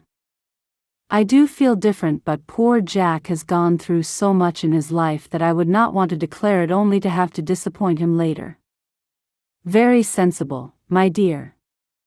But I think you might find that when feelings move forward and change, they never go back. We grow away from what we knew and what we thought we loved, and we open our arms to the life ahead of us. And I'm certain that that is what I can see in you." "Oh, Julia," Constance said, and felt so emotional that she couldn't find another word. Instead, she hurriedly threw her arms around her friend and held her tightly for a moment, only breaking the little embrace when Mr. Griggs' heavy footsteps heralded his return. Chapter 22. In church on that following Sunday, Jack was wearing the very outfit he had worn the first time he had come to meet her at Meryton's 100. The breeches and boots were the same, as was the tidy long waistcoat in leather, and the cloak which he had discarded the moment they took their seats in the pew just a little way from the front of the church. As the service went on, Constance found herself turning from time to time to look at her husband. Jack was concentrating on the minister's words, his face a picture of serenity and peace. But Jack was able to do that, to be exactly where he was and when he was. He was in church now, and he was listening to the soothing words of a minister who was far less fire and brimstone than the reverend she was used to back home in England.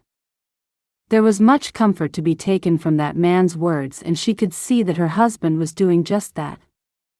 He was not thinking of his past losses, of the work he had to come the following week, or even of the fact that he was uncertain of his young wife's real feelings for him. He was simply in church, listening, praying, being. There was something about a man who could do that, who could stop the worrying thoughts and give his every attention to the task at hand, that Constance found incredibly soothing. Her eyes settled on the soft red gold beard and the fair hair, and she felt an urge to reach out and touch it. Of course, she would never put on such a display in the church of all places, but the want was there, and she decided to do nothing to discourage it. When they came out of the church, Constance could see little groups and conversations breaking out all over the place. There were men and their new wives and little groups of women she recognized from the ship who had come together for a few minutes gossiping with the wonderful female friends they had made before it was time for them to think about getting home and making a meal. And the men seemed somehow less rough, less savage, than she had thought them on first sight. There was an ease and a peace that she could almost reach out and touch, and she stood silent for some moments as she watched the beginnings of a small and troubled colony becoming a cohesive town. Of course, this was only a tiny slice of something which had barely made any headway in reality. But was it not the tiny slices which gave a person a glimpse into the future? "Are you all right, Connie?" Jack was suddenly at her side, his shoulders so close to her that they were touching. It was not something he ordinarily did, and yet it didn't feel at all out of the ordinary. It felt natural and right, and she knew that he was becoming as easy with her as she was with him. Was Julia right? Were things really changing? Yes, perfectly all right. "I feel quite peaceful, actually," she said, and linked her arm through his. "Shall we set off?" "Yes, it will take us some little time," he said in a display of mock complaint, silently reminding her that it had been her decision to walk down into Jamestown for the Sunday service instead of taking the cart. But it was a glorious mid-spring day and Constance had found herself wanting to make the best of it. They had walked for no more than 10 minutes, just reaching the track which would take them further up the river to where the farm was, when a man appeared quite suddenly out of the thick bushes.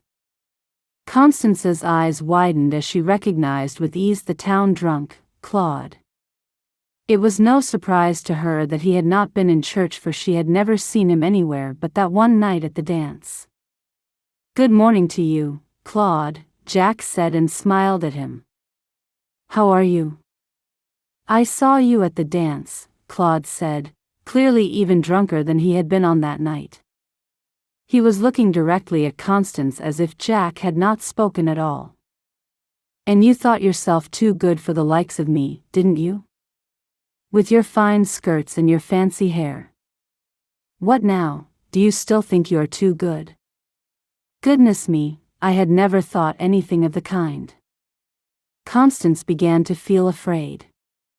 They were some distance from any help at all, and Claude was a huge man. The whites of his eyes were bloodshot, and the smell of wine and ale was so strong it almost overpowered the fouler odors emanating from the man. His clothing had clearly been of a reasonable quality once, although it was ragged. Being such a big man, Constance couldn't imagine the clothes had been passed on to him by someone better off. Who on earth else would they fit? Her mind was racing with ridiculous notions that would not help them now. At that moment, it didn't matter how Claude had come to be a drunkard. She didn't need to know if the man's move from England to America had been the cause, or if he had the propensity for a drink before he'd even left England's shores. What mattered was that he was big, drunk, and inexplicably angry with them. What mattered was finding a way out of there and back to town unharmed. But before she had another moment to think about it, Claude reached out for her. Constance was rooted to the spot with fear, but Jack was not. Claude's hand never made contact with Constance at all, for Jack intercepted it before it came anywhere near. Constance looked all around for a weapon of any kind as Claude turned slowly to stare at the man who had thwarted his attempt to take what he wanted. He reminded her of an animal of some kind, a big animal who moved slowly as it surveyed its prey.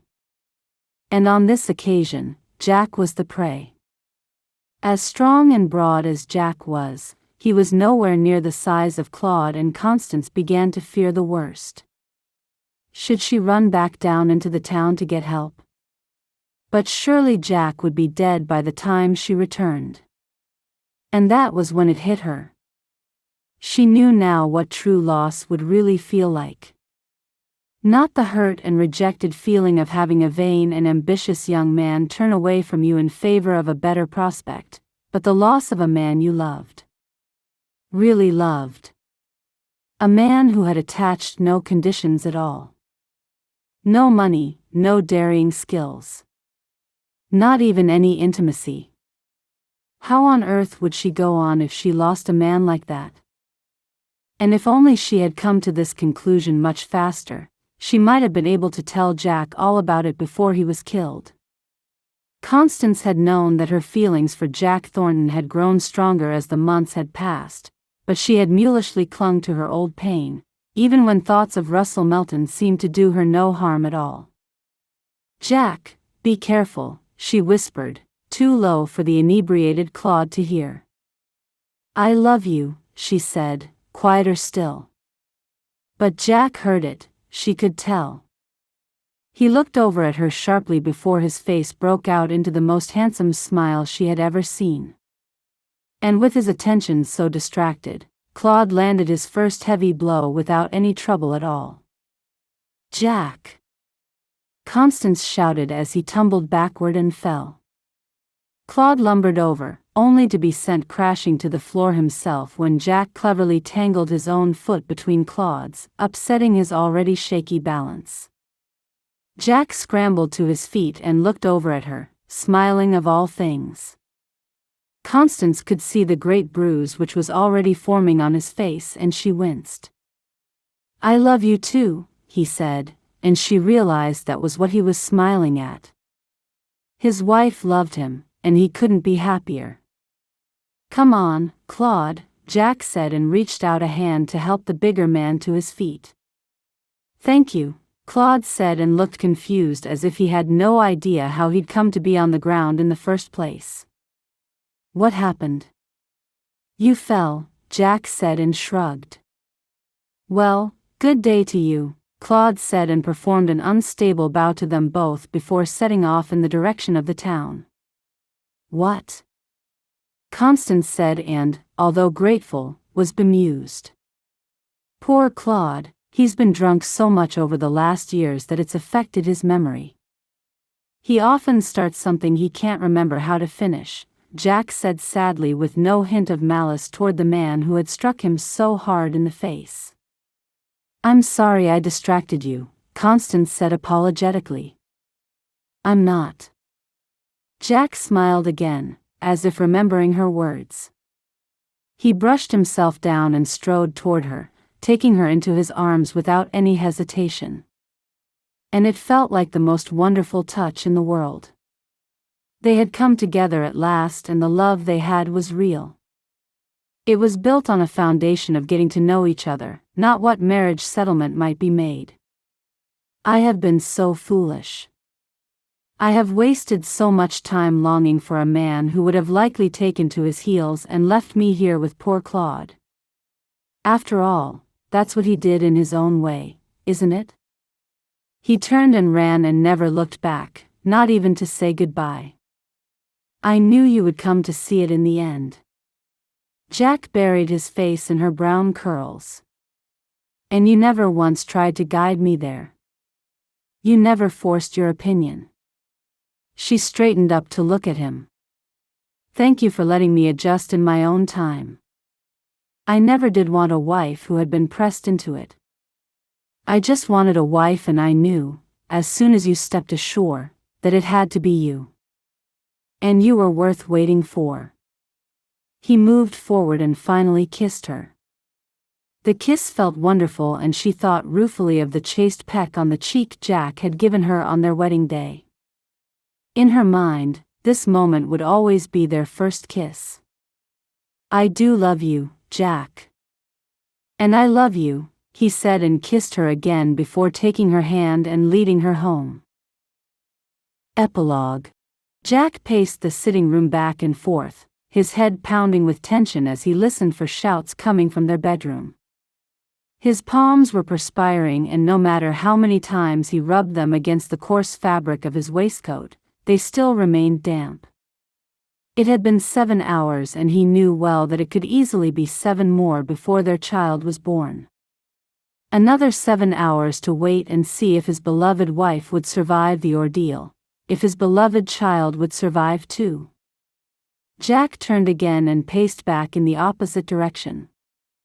There was a sudden silence from the bedroom, a silence that was almost deafening. He stopped dead in his tracks and listened for any sound at all. But there was nothing. He could have heard a grasshopper 10 miles away, it was so quiet. The silence was not new to him, he had heard it once before.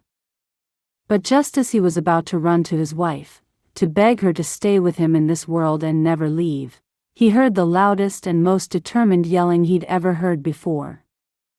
And then, once the yelling subsided, the sound of an equally determined little baby objecting to the light and cold of its new surroundings. He crept through the house to the door of their room and hovered outside. He knew the midwife wouldn't let him in until the room and his wife had been put to rights, with the baby well wrapped and the impression that nothing much had happened in that room. But he was content enough to stand outside and listen to his wife's exhausted chatter as she asked question after question about the baby who was just a minute old. "Is she all right?" he heard Constance say, and smiled at the knowledge that he had a beautiful daughter. "As you can hear, she's strong and keen to have her presence felt." The midwife laughed. "Here, you hold her while I straighten things up." "Oh, you beautiful little girl." Jack could hear the emotion in Constance's voice and knew she was crying. It took every ounce of willpower not to simply burst into the room and have his first sight of his baby daughter, but he managed to stay back. He waited for almost half an hour until the door opened and he surprised the midwife by standing right in front of her. "I do like to see an eager father." The midwife laughed and ushered him into the room. "I'll leave you be and make us all some tea." She bustled past him in the direction of the kitchen. Jack darted across the room and sat on the side of the bed. Constance was holding a bundle of blanket and peering down into it with a look of love like he had never seen in his life. Already his heart was swelling, and his throat was tight with emotion before he had seen any more than the plaid blanket the baby was wrapped in. "Let me see," he said impatiently, and Constance laughed. She turned enough that he could look down into the chubby, pink sleeping face of his exhausted child. "What do you think?" "You have a daughter." Constance smiled, and tears filled her eyes as she watched her husband. "I think she is the most beautiful girl in the world," he said and kissed the top of the baby's head. "Apart from her mother, of course." He looked at Constance. "Was it difficult?" "It sounded difficult," he asked with a wince. "Oh, well." She puffed out her cheeks and rolled her eyes, much to his amusement. She was worth it. She reached out to touch Jack's face. "You're both worth it.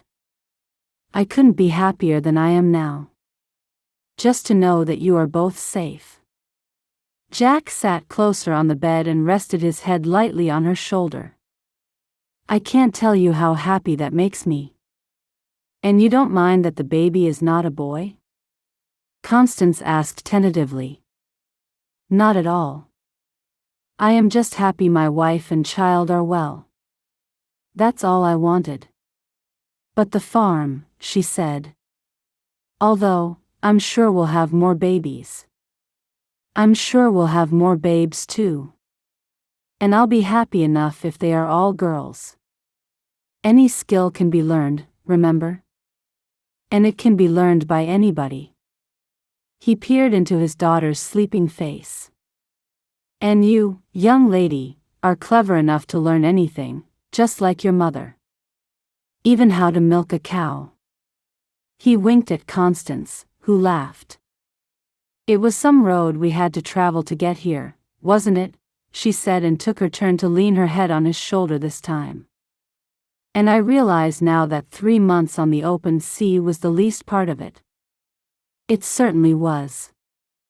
And we each had a long road of our own before we reached the one we took together. He blew out a long breath.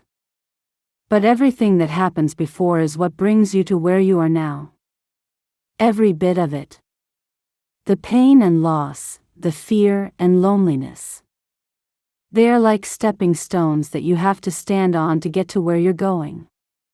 And we've arrived at our destination, haven't we? Finally, we're here. And I had thought my biggest journey was crossing the Atlantic Ocean. It's funny to realize that those are the easy things," he said and squeezed her arm. "We're here now, Jack, and I couldn't be happier. I love you so much, my wonderful husband. And I love you too, Connie." He swallowed down the emotion. "Thank you for making my life complete." Thank you for listening to today's story from best-selling historical romance author Indiana Wake. If you enjoyed this audiobook, be sure to like, subscribe, and turn on notifications so you never miss a new release, free audiobook, or series installment. You can find more sweeping frontier romances, mail-order bride stories, and heartfelt happily ever afters right here on this channel. Until next time, keep believing in courage, second chances, and love that stands the test of time.